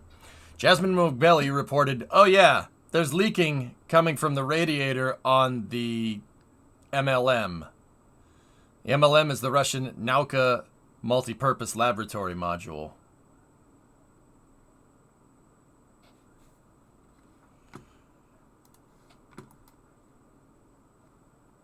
And I replied at the time, not good. Not good. Not good. So, isn't that the new one? Yep. So, there's been more news to that since we heard about it the other day. So, here's the thing. It seems like there have been a lot of coolant leaks on Russian equipment over the last couple of months. But interestingly enough, this one actually isn't related to the other coolant leaks. Strangely enough. So Nauka, the Russian science module, right here. It was launched in 20... Wow, it's been up there for 2 years? When the hell did that happen? Nauka is the science module. This is actually a shot that basically is described from Jasmine here. This is basically what she saw. Now, Nauka does have radiators on it. They're right there. That's the radiator. There's one on the other side. But believe it or not, those aren't the radiators that were leaking. The radiator that was leaking wasn't even launched on Nauka, but it's attached to it. This is going to sound very strange, dudes. But let me put it to you like this. The part of Nauka that's leaking was launched on the space shuttle.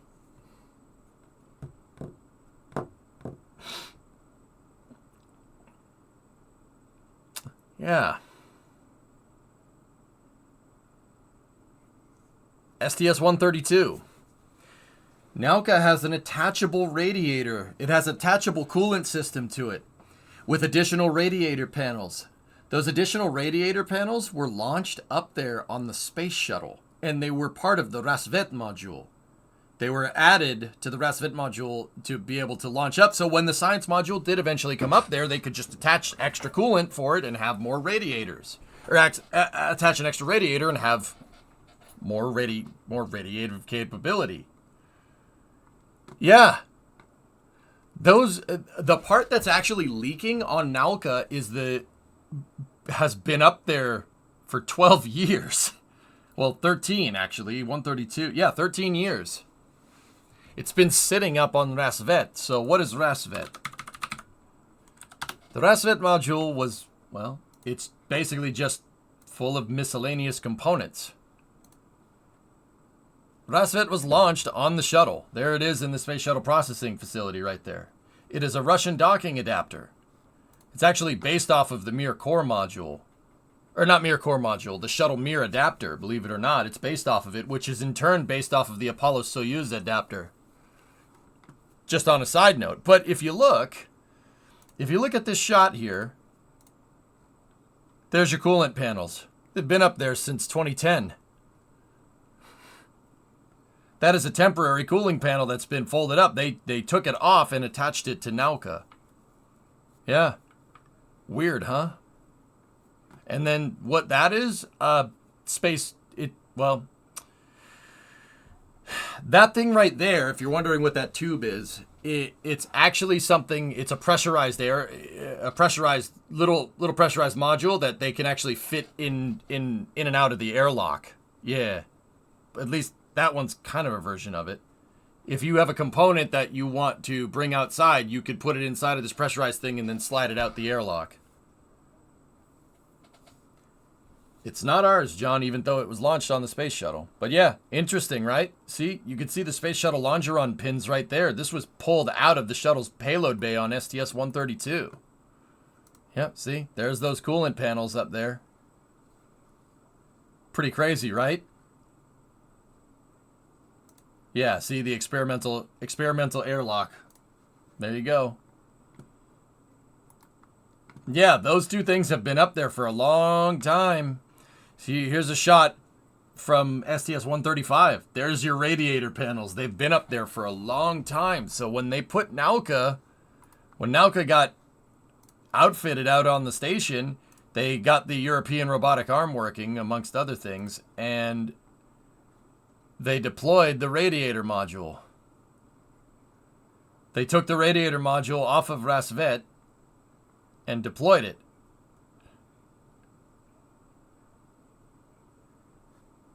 See that other piece right there? That's an old render, but you get the idea.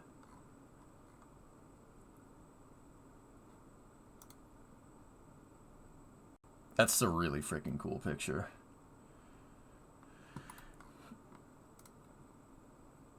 Yeah.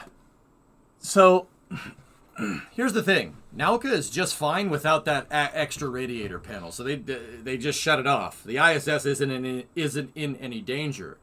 It's just, I think it's just poignant to think about that, you know. Oh, another coolant leak. But this isn't even the same coolant leak as the Soyuz modules, right? The Soyuz I don't know what's going on with the Soyuz modules. We still haven't heard anything about that. But it's so interesting that a module that's been up there for 13 years was attached to a module that's been up there that's brand freaking new, and it also had a coolant leak. That's just very strange, man. That is a good reason to kind of reiterate why when you're doing on-orbit operations in space, do not leave any stone unturned. Because you'll get some crazy freaking coincidence that happens where your space station just starts leaking all at the same time. Weird, right? Completely weird. Is it sabotage? It's not sabotage at all. No. No, guys. No. Yeah, see? There you go. MLM radiators. They've been up there for a really long time. fluid management is really hard in space. Even on Earth, we do a ton of work with the seals. For real, Siltbox, yeah. Yeah, I agree. I don't think this is any weird, like, oh my god, it's sabotage. No. This is just space being stupid. This is just space. This is just physics being dumb. Go home, physics. You are drunk. Crazy, right? But yeah, that's what happened over the weekend, so, you know, that's good. See? SDS-132, a space shuttle brought that component up. Atlantis did. Also, this picture is amazing.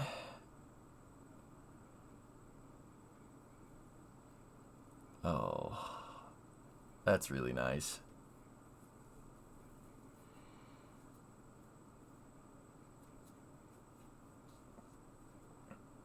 Sitting there not in use for 13 years also could have played a part, right? Gotta figure it out, Creeper. It's possible, but yeah.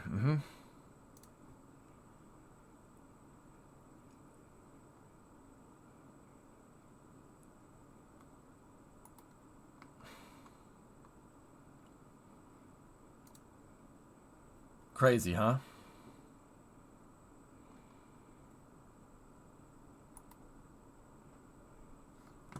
I think people think it's sabotage because of current events. It's not that at all. Anybody that peddles that nonsense does not have any idea how the space program works, and it's kind of funny, actually. It's kind of funny how people are so quick to weigh in on it and have no idea what they're talking about. You know, Second Lieutenant Jank Jensen, graduate West Point with honors. We're here because you're looking for the best of the best of the best, sir. You boy Captain America over here, you know, he's just really excited to be here and has no idea why he's here. That's very funny to me.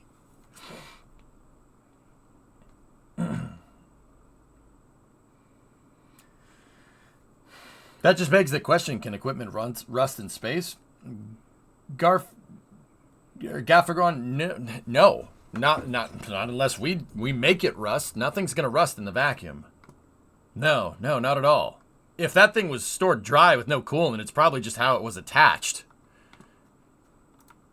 And even the leak on Soyuz points towards micrometeorites, which is just bad luck. But then again, having two leaks in the same spot on two different capsules does kind of speak to it not being a micrometeorite strike. But yeah, interesting, huh? Yeah, you can't have stuff oxidized without oxygen. Yeah, stuff doesn't rust. Heck, the lunar rovers that are up there, like from the moon, from Apollo 15, 16, and 17, provided they didn't get completely fried by the sun, should be fine. The fried by the sun part is what I'd be worried about more. It's really easy for stuff to get a suntan up in space. Let me put it to you like that.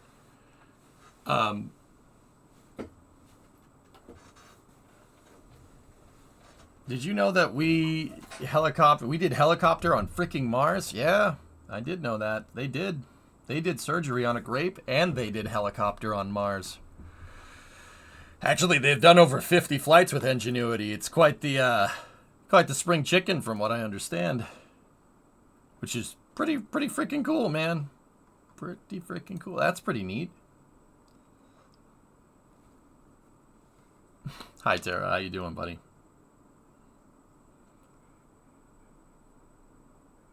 60? It's past 60 now? Oh my goodness. Guys, it's so ridiculous that the space news has gotten so hot and heavy that I can't even keep up with it. There was a time where, you know, we could do a space news once a day, like every day, and, you know, it'd be enough. That's not enough anymore, which is crazy. There's so much stuff to keep track of, which is not a bad thing. That's not a bad thing at all.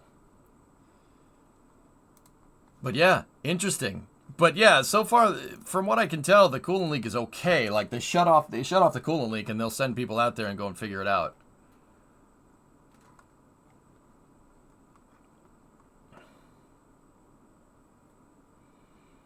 So, an update on it was yesterday. A coolant leak occurred from the external backup radiator circuit, which was delivered to the station in 2012.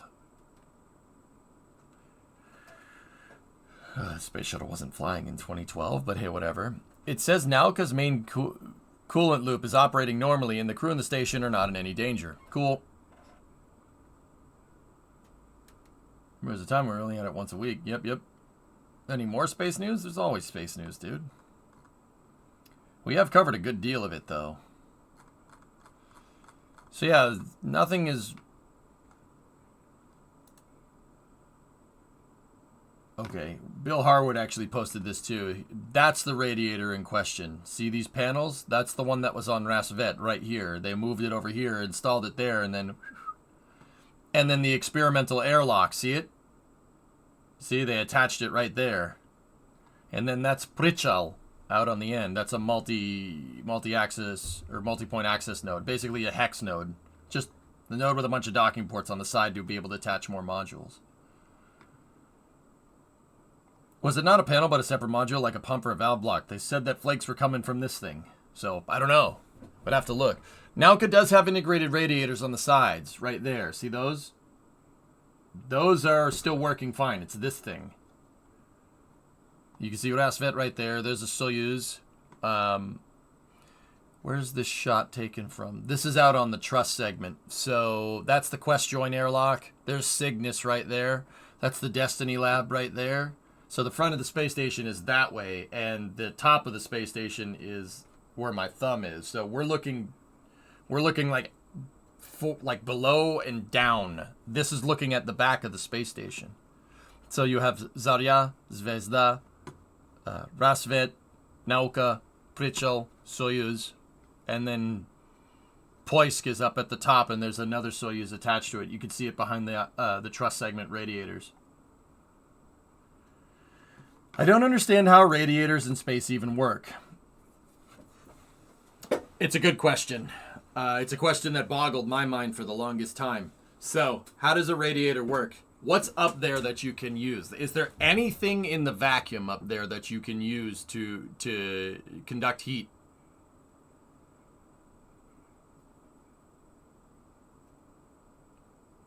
It's cold. It's not cold. There's nothing. The vacuum, it's not cold. It's the absence of heat. There's nothing. There's nothing there. That's what 0K is. That's what the 0 Kelvin is. That's what value. It's the absence of heat. So what's up there? Radiation? So Flask particularly, because you asked the question, what's up there? Well, we can't. So convection is out. Can't use that. There's no air. There's no air outside to be able to exchange the heat. Conduction? The ISS isn't touching anything but itself. So you're not gonna be able to touch two things together and conduct the heat that way.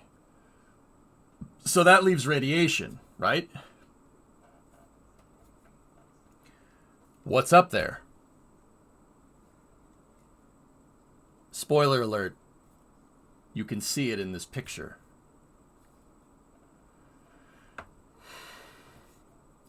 It's not anything on the ISS, and it's not Earth either, because you're not using Earth. We're not touching that. Light. Sunlight. You got it. Yep. They use blackbody radiation, and believe it or not, they use the light to exchange heat. They use infrared. Yep. That's what's there. Plenty of light up there.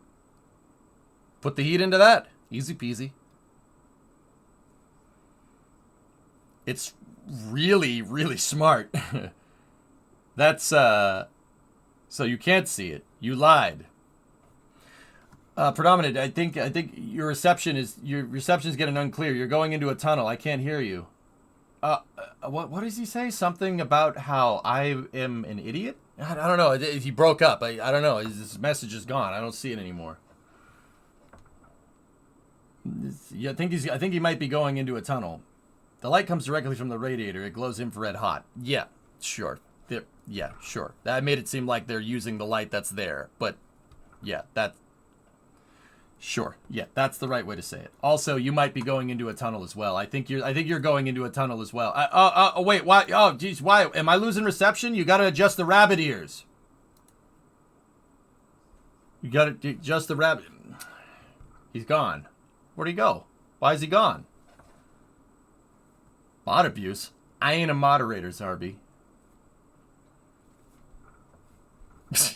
Yeah, so they use infrared light coming out of the radiators. That's what these panels are right here. That's what this thing is. See? That's what those are. Streamer abuse? Yeah, you guys do abuse me. Thank you very much. I appreciate it. I appreciate you acknowledging the fact that you guys are pieces of crap to me all the time. Thank you. Except ad time. Oh, you suck. This is streamer abuse. Chat. This is streamer abuse.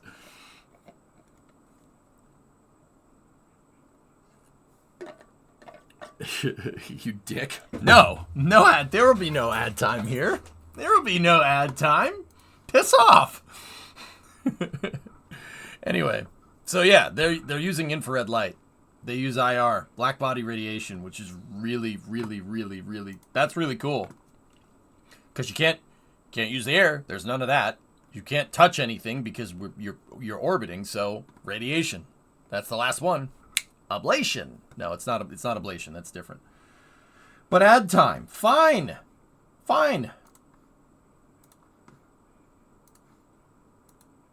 Space News will be back after these messages from our sponsors.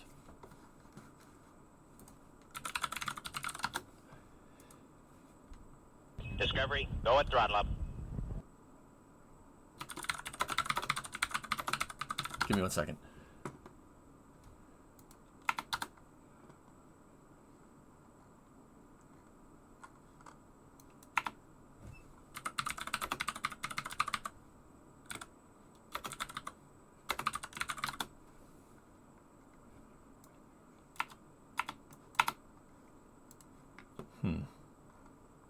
I need a commercial that won't get DMCA'd.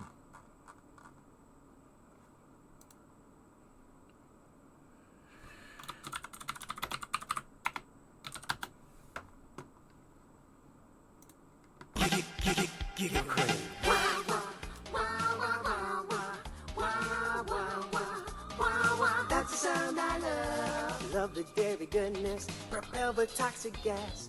Makes that top real low. Suck it, have a blast. You can buy it anywhere. Grocery store shop. Make sure that you're in a check, cause your hair's gonna fly. Oh no! Discovery, go at throttle up.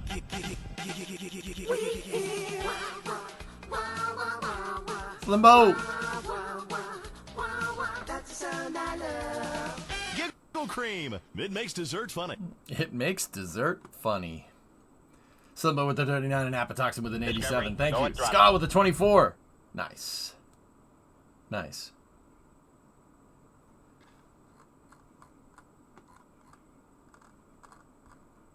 This is chat abuse. No, you're abusing me. You're...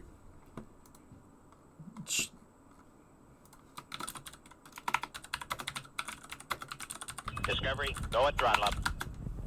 Zarby, 8-month resub. Here. The store leading the fight against communism is having a blowout sale. Ammunition has a wide array of peacemakers. Come by Ammunition on Militia Mondays, exercise your Second Amendment rights, and get 10% off all armor-piercing bullets. We're the only gun store that lets you try it before you buy it. Need anti-tank missiles? We've got them. Flamethrowers? Oh, yeah. No credit? No problem. No money down. 90 days, same as cash. Shoot now, pay later. During the 10-minute waiting period, fire off a few rounds of the Ammunition gun range, featuring faces of famous commie pinkos. Come by Ammunition and register to win an anti-aircraft gun actually used when we whooped Australia's ass. This weekend is the Ammunition Film Festival with free screenings of the documentary Red Dawn. Ammunition, protecting your rights. Remember, chat, don't dial 911, dial 357. Ammunition, protecting your rights.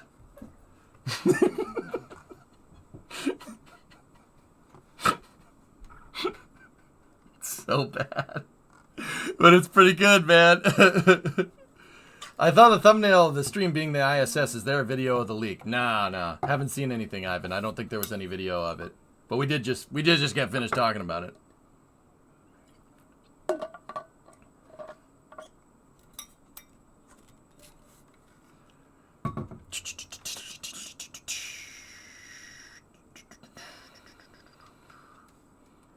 think the Fallout Pip-Boy ad would be good.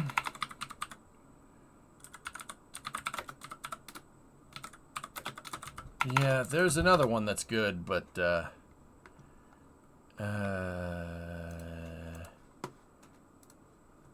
here.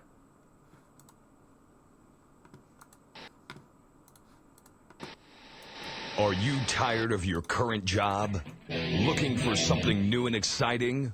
Then maybe you should enlist in the Galactic Empire.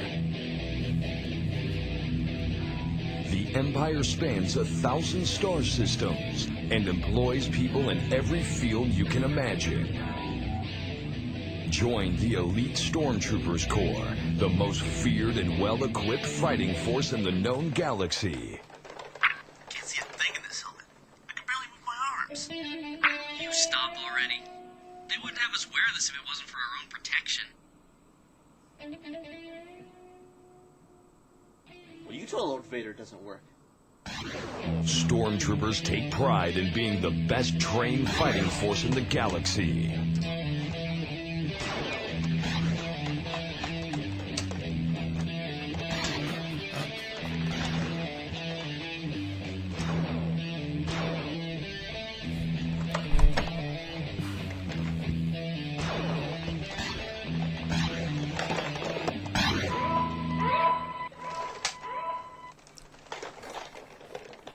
Expert marksman, get this man a sniper rifle. You're part of the team, not just another number. Has anyone seen TK-1025?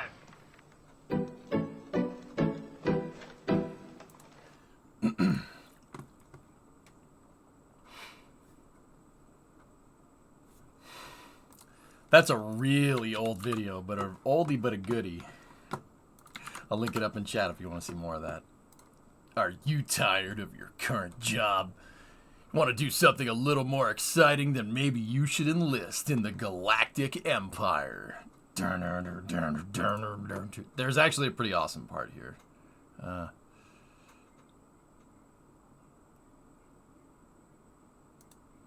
Here you go. Here's another good part. Ready?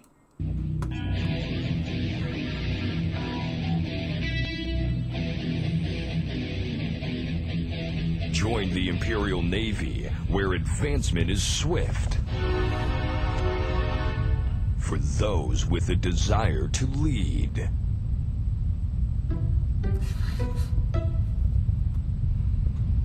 Only in the Navy can you learn to pilot a Star Destroyer. I'm telling you, she had 3 tentacles. I thought the Celestial women were hot. She did this thing where she like... Take evasive action!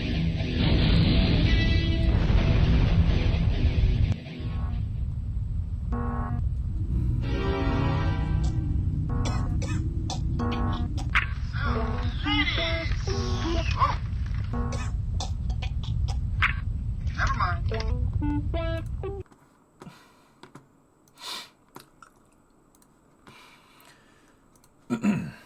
Anyway, there was your ad time. Yeah? Anything else? GTA 6 is November 15th, 2024. Okay. That's not what you paid for. Okay.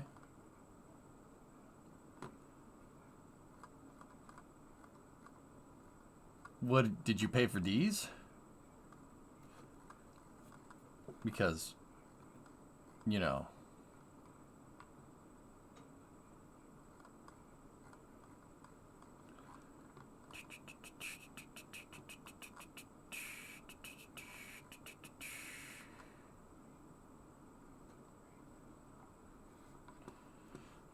Anyway, do you remember the video Troops? I remember Troops, Ordon. Yeah, old school. I remember that. What happened here? Not anything good. Ad? Soapbox, what's this? The spatula? Okay, kids, let's go. There's There's just one place to go for all your spatula needs. Spatula City! Spatula City! A giant warehouse of spatulas for every occasion. Thousands to choose from in every shape, size, and color. And because we eliminate the middleman, we can sell all our spatulas factory direct to you. Where do you go when you want to buy name brand spatulas at a fraction of retail cost? Spatula City! Spatula City! And this weekend only, take advantage of our special liquidation sale. Buy 9 spatulas, get the 10th one for just 1 penny. Don't forget, they make great Christmas presents. And what better way to say I love you than with the gift of a spatula? Spatula City! Spatula City! Hello, this is Cy Greenbloom, president of Spatula City. I like their spatulas so much, I bought the company. Spatula City, 7 locations. We're in the yellow pages under spatulas. My, where did you get that lovely spatula?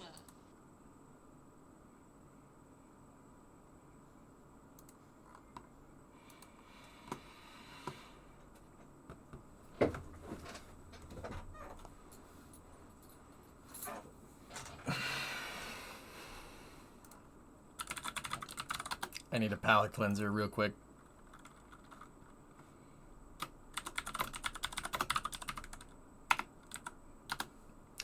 This might get a little inappropriate. Fuck you, Baltimore! If you're dumb enough to buy a new car this weekend, You're a big enough schmuck to come to Big Bill Hell's Cars. Bad deal. Cars that break down. Thieves. If you think you're gonna find a bargain at Big Bill, you can kiss my ass. It's our belief that you're such a stupid motherfucker. You'll fall for this bullshit. Guaranteed. If you find a better deal, Shove it up your ugly ass. You heard us right. Shove it up your ugly ass. Bring your tray. Bring your title. Bring your wife. We'll fuck her. That's right, we'll fuck your wife. Because at Big Bill Hell, You're fucked 6 ways from Sunday. take a hike to Big Bill Hell. home of challenge pissing. That's right. Challenge pissing. How does it work? If you can piss 6 feet in the air straight up and not get wet, You get no down payment. don't wait. Don't delay. Don't fuck with us or we'll rip your nuts off. Only at Big Bill Hell. The only dealer that tells you to fuck off. Hurry up, asshole. This event ends the minute after you write us a check. And it better not bounce or you're a dead motherfucker. Go to hell. Big Bill Hell's Cars. Baltimore's filthiest. And exclusive on one of the meanest sons of bitches in the state of Maryland. Guaranteed.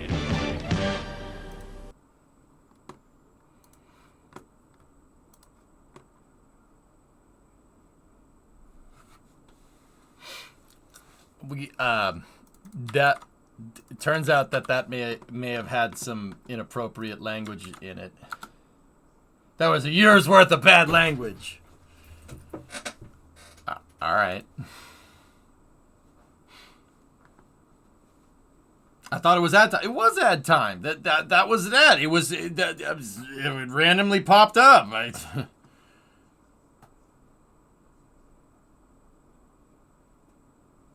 It was totally random.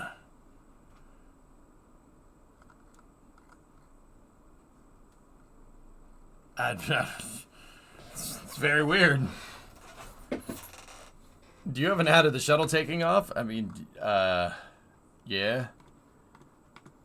Anyway, I would be less mad if I got that as a Twitch ad compared to what we get now. So Zarby, I'll make a deal with you.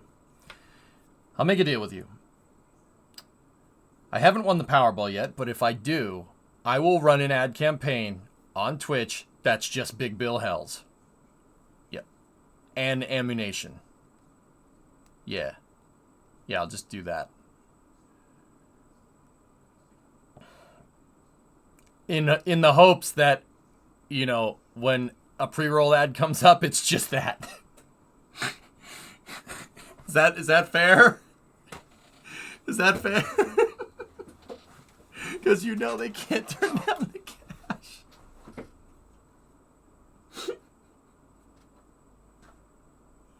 Seriously, I'm pretty sure they'd do it too. Oh, I'd do it too. I know you would, Simmons. Good man. All right. I don't think there's that much more space news, guys. Discovery, go at throttle up. Yeah, John, I'll watch it off stream. Thank you. Let's see. Tim, they've got your wife, but I'm not married. You are now to America. I'm a man of peace. I'm done killing. I want to raise a family. That's just it, Tim. They've got your family. Oh, God. Yeah, Reindeer, I agree. What's that, Knight? Is it more at... Nope. Nope. That's weird. Okay. Did you see Evolution Space is getting into Stennis? No, we can cover that here. Let's see what's goody gumdrops here. Yeah, I just said that. Now what?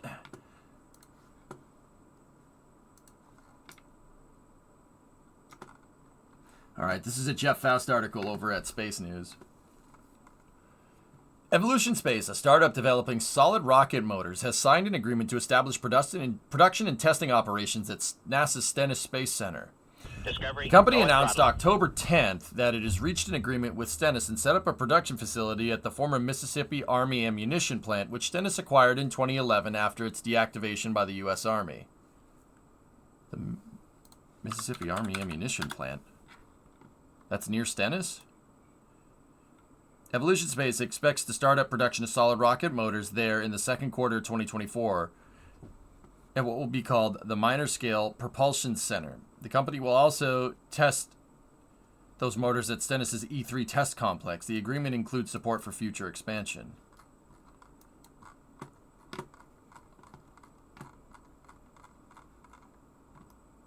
All right. Army ammunition plant? Where would that be? Let's take a look.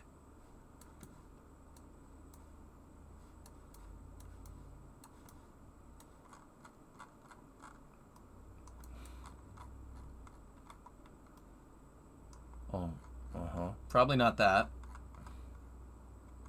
There's a fair bit going on at Stennis these days. Yeah, that's great. Good. It would have been nice if SpaceX had chosen there instead. But, okay, that's munitions storage all day.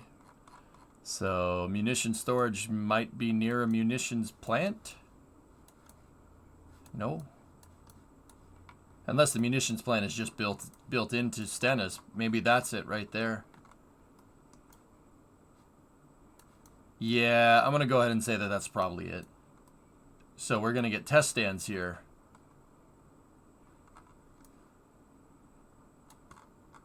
Yep. Yeah, that's absolutely it.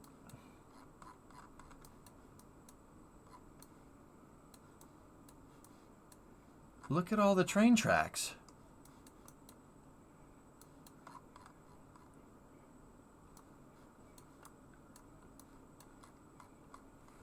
There's freaking train tracks everywhere. Look.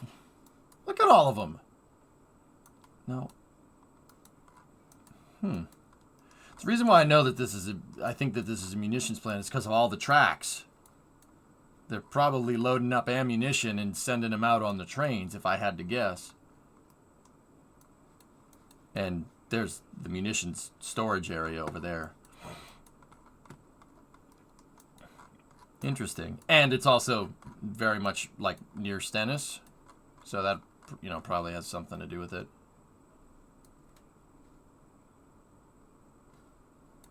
Cool. Everest, 22-month resub. Thank you. And All Systems had a 72-month. 6 years. Thanks, buddy. So these are the test stands that they built during the Apollo program. 1, 2, and 3.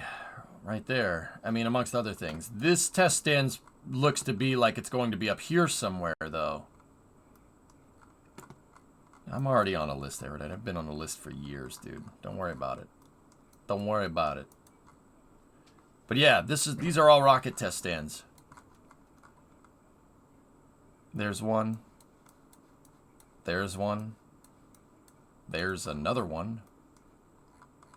And then there's the big one over there. Biggie.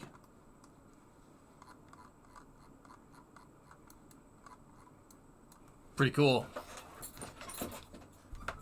Sierra Space's test site is an old Army ammunition plant as well. Interesting. I have a weird question, and nah, you know what? I won't ask that question. Where are the Nerva test stands? They're out near Sacramento, California, John. 42. where do we make ammunition? It seems like you see like a lot of abandoned munitions depots around the country. There's one near my house. It's actually up north a good ways in Hingham, but where do we make them in ammunition factories? Ah, yeah. Yeah. Like, is this a place where we do?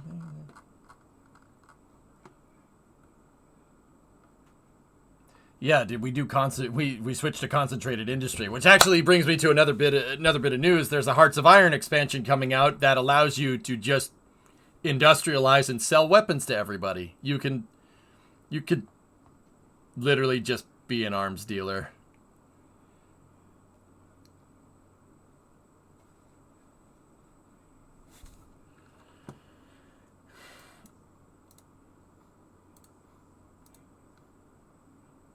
Coming? It's here. What? Oh, when did that come out? Uh-oh. Pronto, signori. Pronto, signori. Chat, statazi. Shh. It came out today? Oh, fug. Arms Against Tyranny. I see. Oh.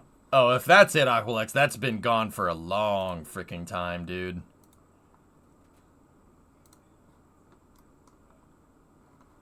It's out? Balls. Oh, yeah. That's been gone for a long time, dude. Oh, but look at this sucker, dude. Look at that.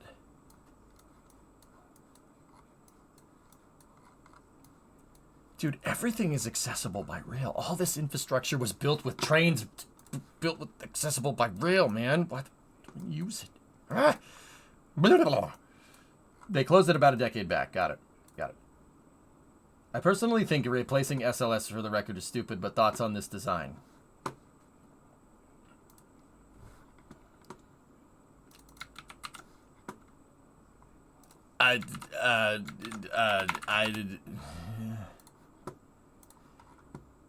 Says it was closed in 2009.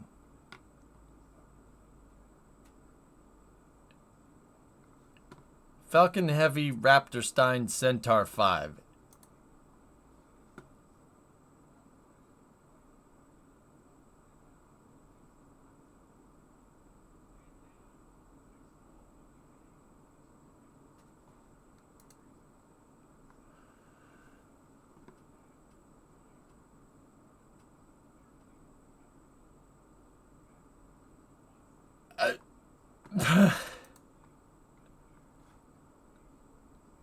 Every trick in the book. Okay, it's a meme. All right. No, I don't want to go to a party in your pants. Very well. All right, let's go. Yeah, nope. Yeah, I don't want any part of that. Oh, that actually does remind me. There is another one. There's a little bit of space news here. Tori Bruno posted this. Boom. Look at that. Save lives. Explore the universe. Connect the world. Save, explore, connect lives, the universe, the world. That's a just cause you can doesn't mean you should. Yeah. But what if you keep the 4 RS-25s and the ICPS?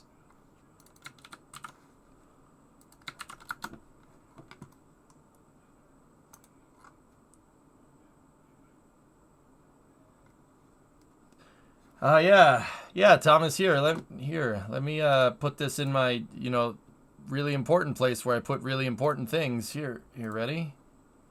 Oh, see? Here's the screenshot. That's a beautiful picture, right? Here, just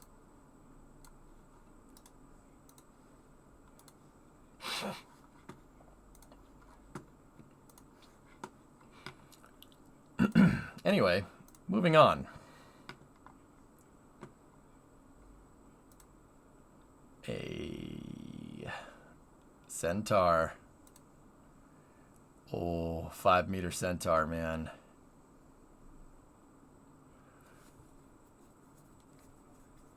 We recycled it. It's reusable now. Oh, man. Look at that. Centaur 5, dude. Look at the people standing next to it. That is a big upper stage. That's very nice. Very nice.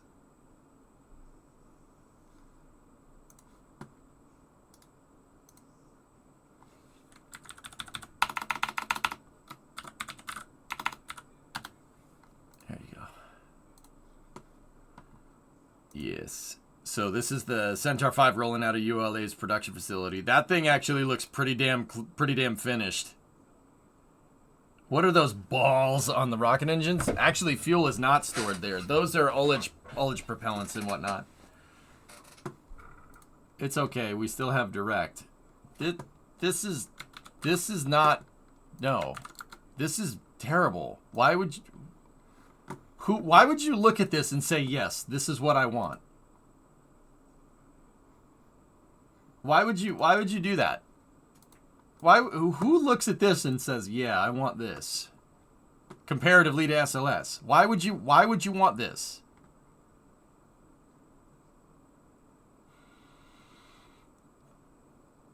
This is no. This is perfection. It's not perfection. Block 1B is perfection. This is silly. That's silly. That's just silly. It's just no.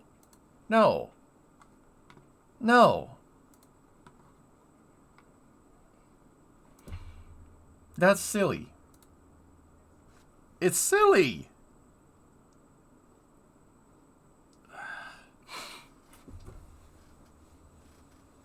Put an ICPS on this.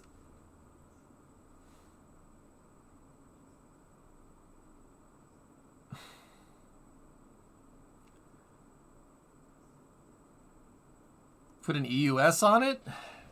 On direct? No.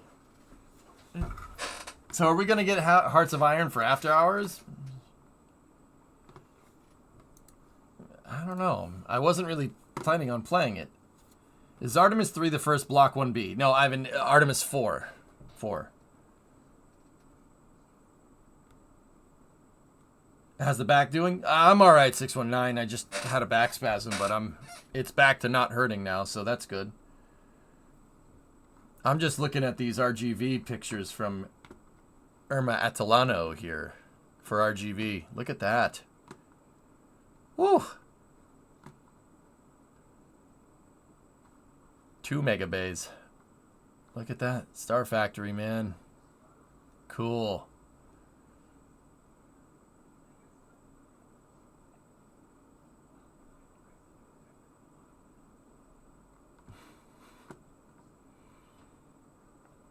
What's different on 1B? Bigger upper stage. There's a picture of what is that, Massey's? That's the gun range, or former gun range. Damn, dude. They've done a lot of work down there.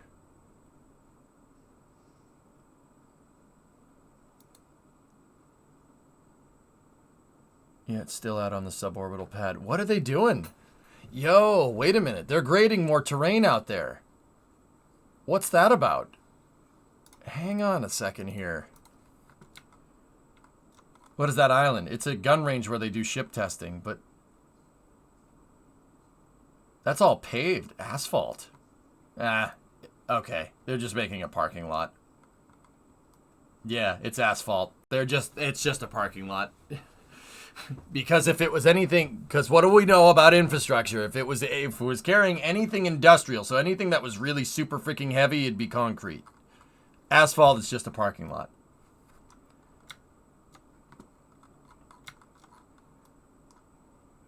Interesting.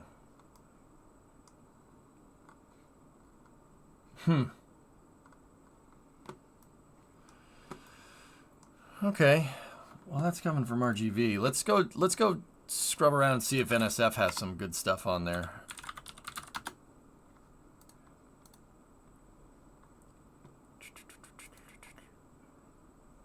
So on Space Coast Live, we have a great shot of Psyche rolling. It's rolled to the pad. It's already out there. Hope the day has been well. Starbase growing? Yeah, I mean, Starbase is growing like freaking weed, dude. So this is the Space Coast. This isn't,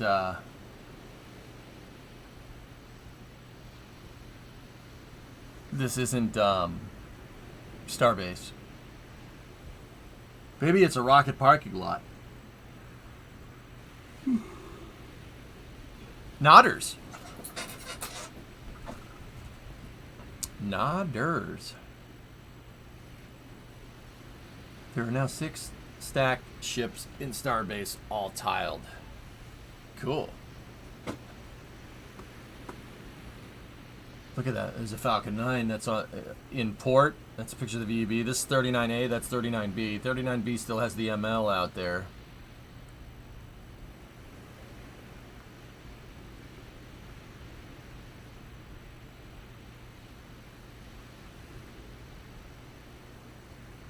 Interesting. All right, let me check Starbase Live. Discovery, go at throttle up. Direct is trash is the end of that sentence, Jack.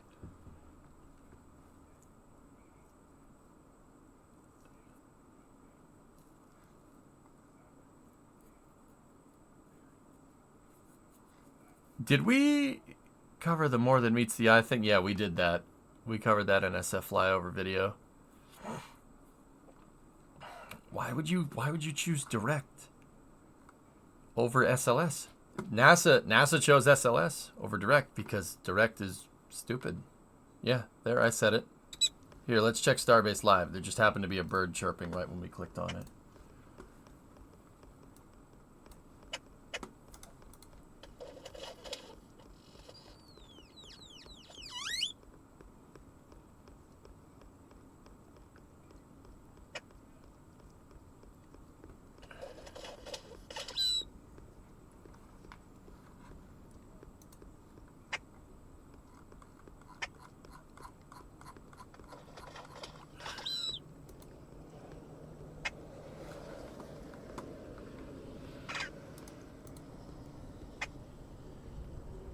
Oh, I haven't covered that Aqualux, yeah.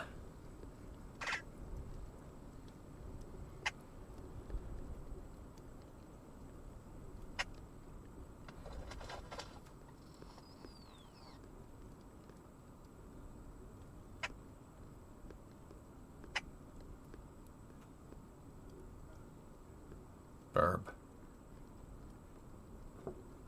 Those are boat-tailed grackles, common in Texas. They sing the craziest songs. Fast forward. Yeah, it looks like a little rainy out there.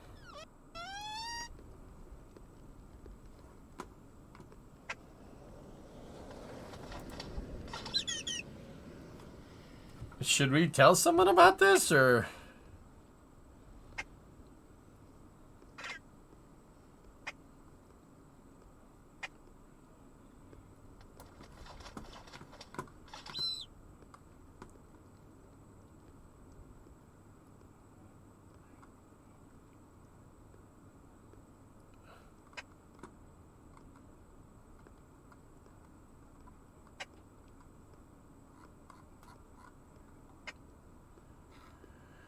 I think the bird is making a nest in Das's camera rig. Yeah. Let me ask Das if he knows about this.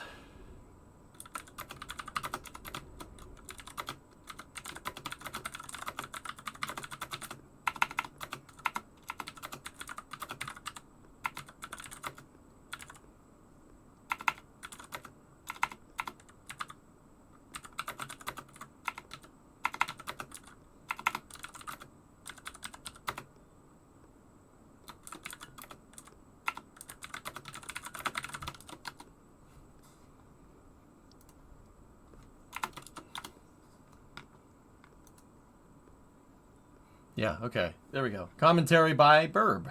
Yep.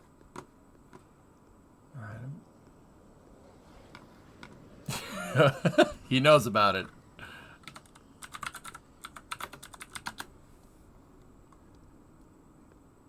Okay, cool. I was like, I don't know if you know about this or not, but there's definitely a bird nesting next to one of the mics. She's like, yeah, I'm just listening to it. I'm like, okay.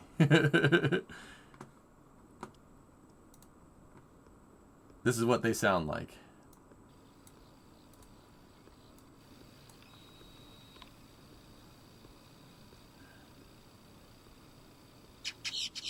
Yep.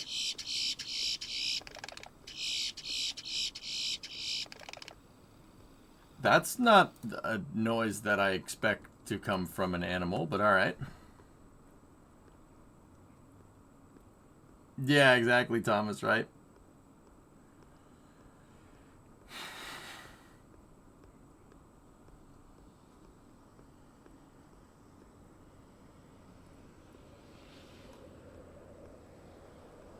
Cool. All right. So yeah, I guess the last thing that we can talk about with space news here, let me take a look. So you remember that whole Blue Origin is splitting up with Sierra Space and commercial low Earth orbit destinations is, there's a problem with that? Yeah, there isn't. Yeah.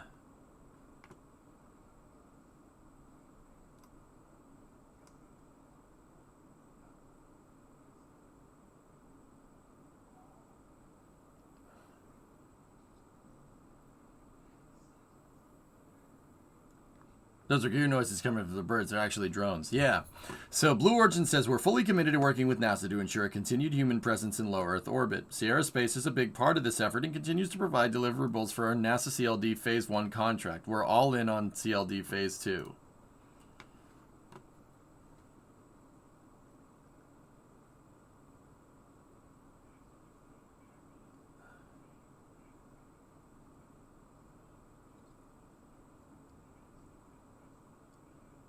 It doesn't matter, Zay. Your long lead item is still RS-25s. You sitting here saying that, oh, well, we would just be able to just use direct right off the bat. And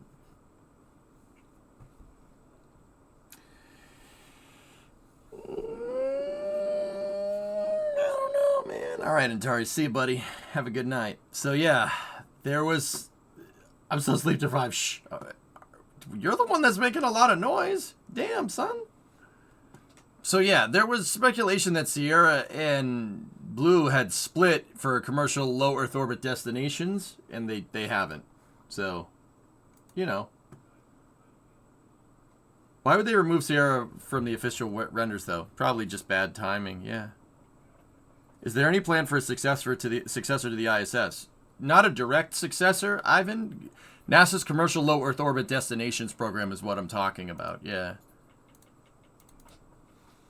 Cleod is what it's called. Yeah, that's what that whole program is that I just showed you. Blue Origin and Sierra have this program called Orbital Reef.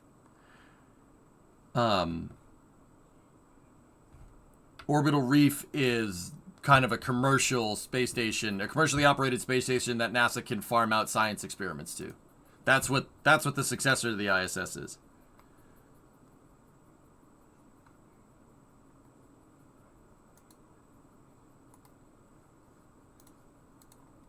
Are we going to play Hearts of Iron? We could. Wouldn't a Starfield GIF be very fitting for your dark screen in your control center?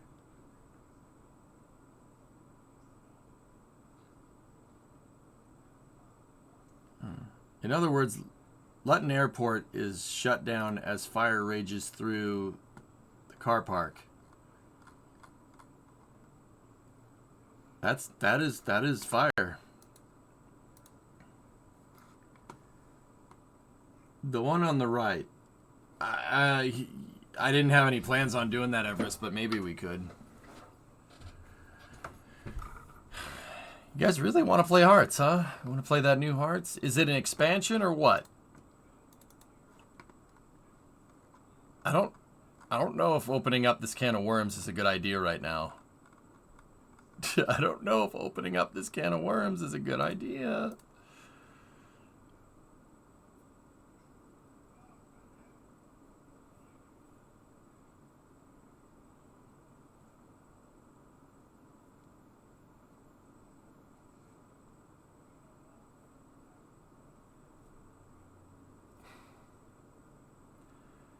How long until Cities 2? 15 days, so about 2 weeks. I wanted to work on the VTVL new DLC. We all want you to embrace your inner military industrial complex mastermind.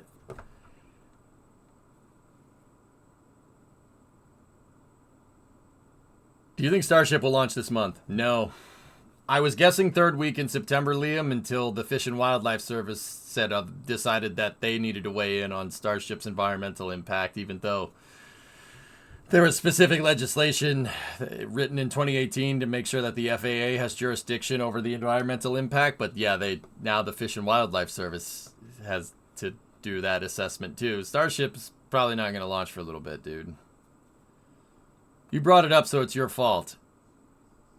I said I thought it wasn't even coming out yet. What do you mean I brought it up? What do you mean I said it wasn't? I thought it wasn't even coming out yet, dude. You guys are the ones that said it's out already.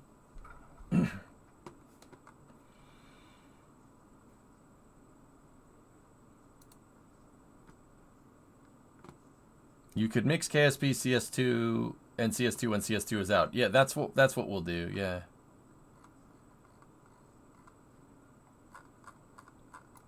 Have you ever checked out Juno New Origins?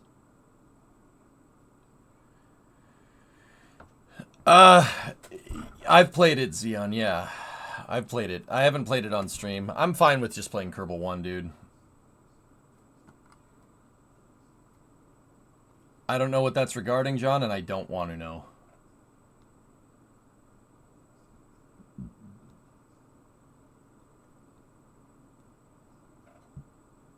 Okay, but what about the Stormworks Space DLC? How are you going to work that into it? I honestly didn't have any plans to play the Stormworks DLC, dudes. There's too much stuff.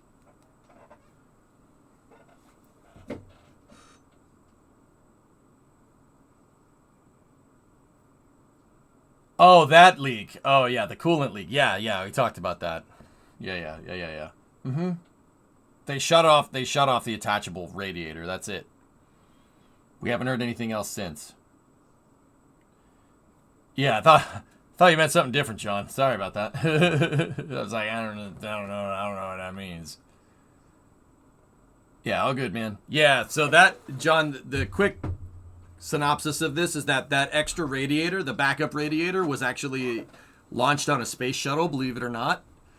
And when Nauka went up there, they took it off of a module that the space shuttle delivered. It was being stored there, and they actually attached it to the science module, yeah. Because when the shuttle launched it, it was believed that the Nauka, the science module, would launch in a couple of years. So, turns out that, you know, when stuff launches in a couple of years, it means a decade.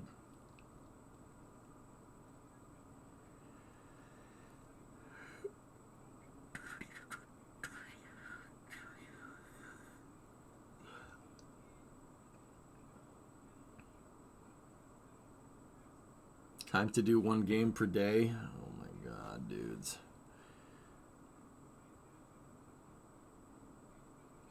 Your happiness will launch in a couple of years.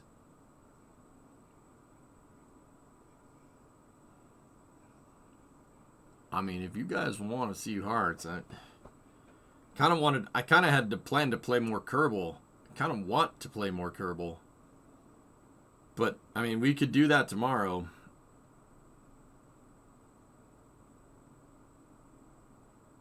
Titan helicopter mission? What? Dragonfly? No, I don't want to do that.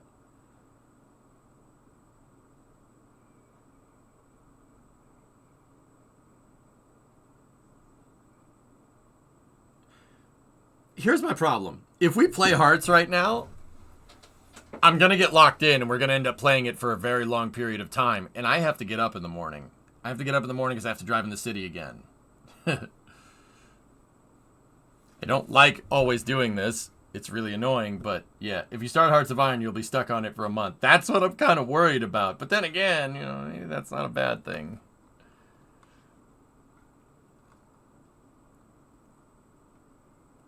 The Kit Kats are all gone, yes. You could sleep when you're tired.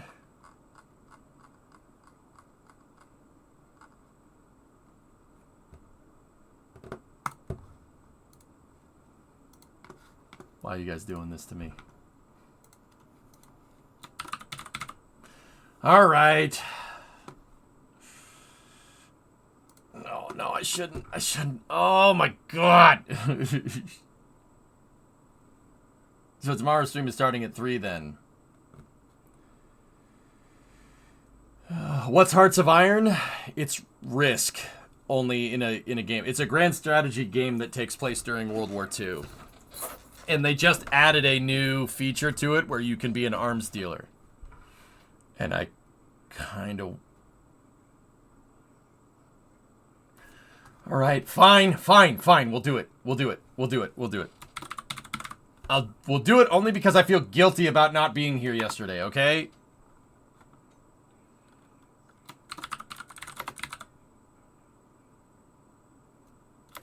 What's the name of the new expansion? Or the new thing?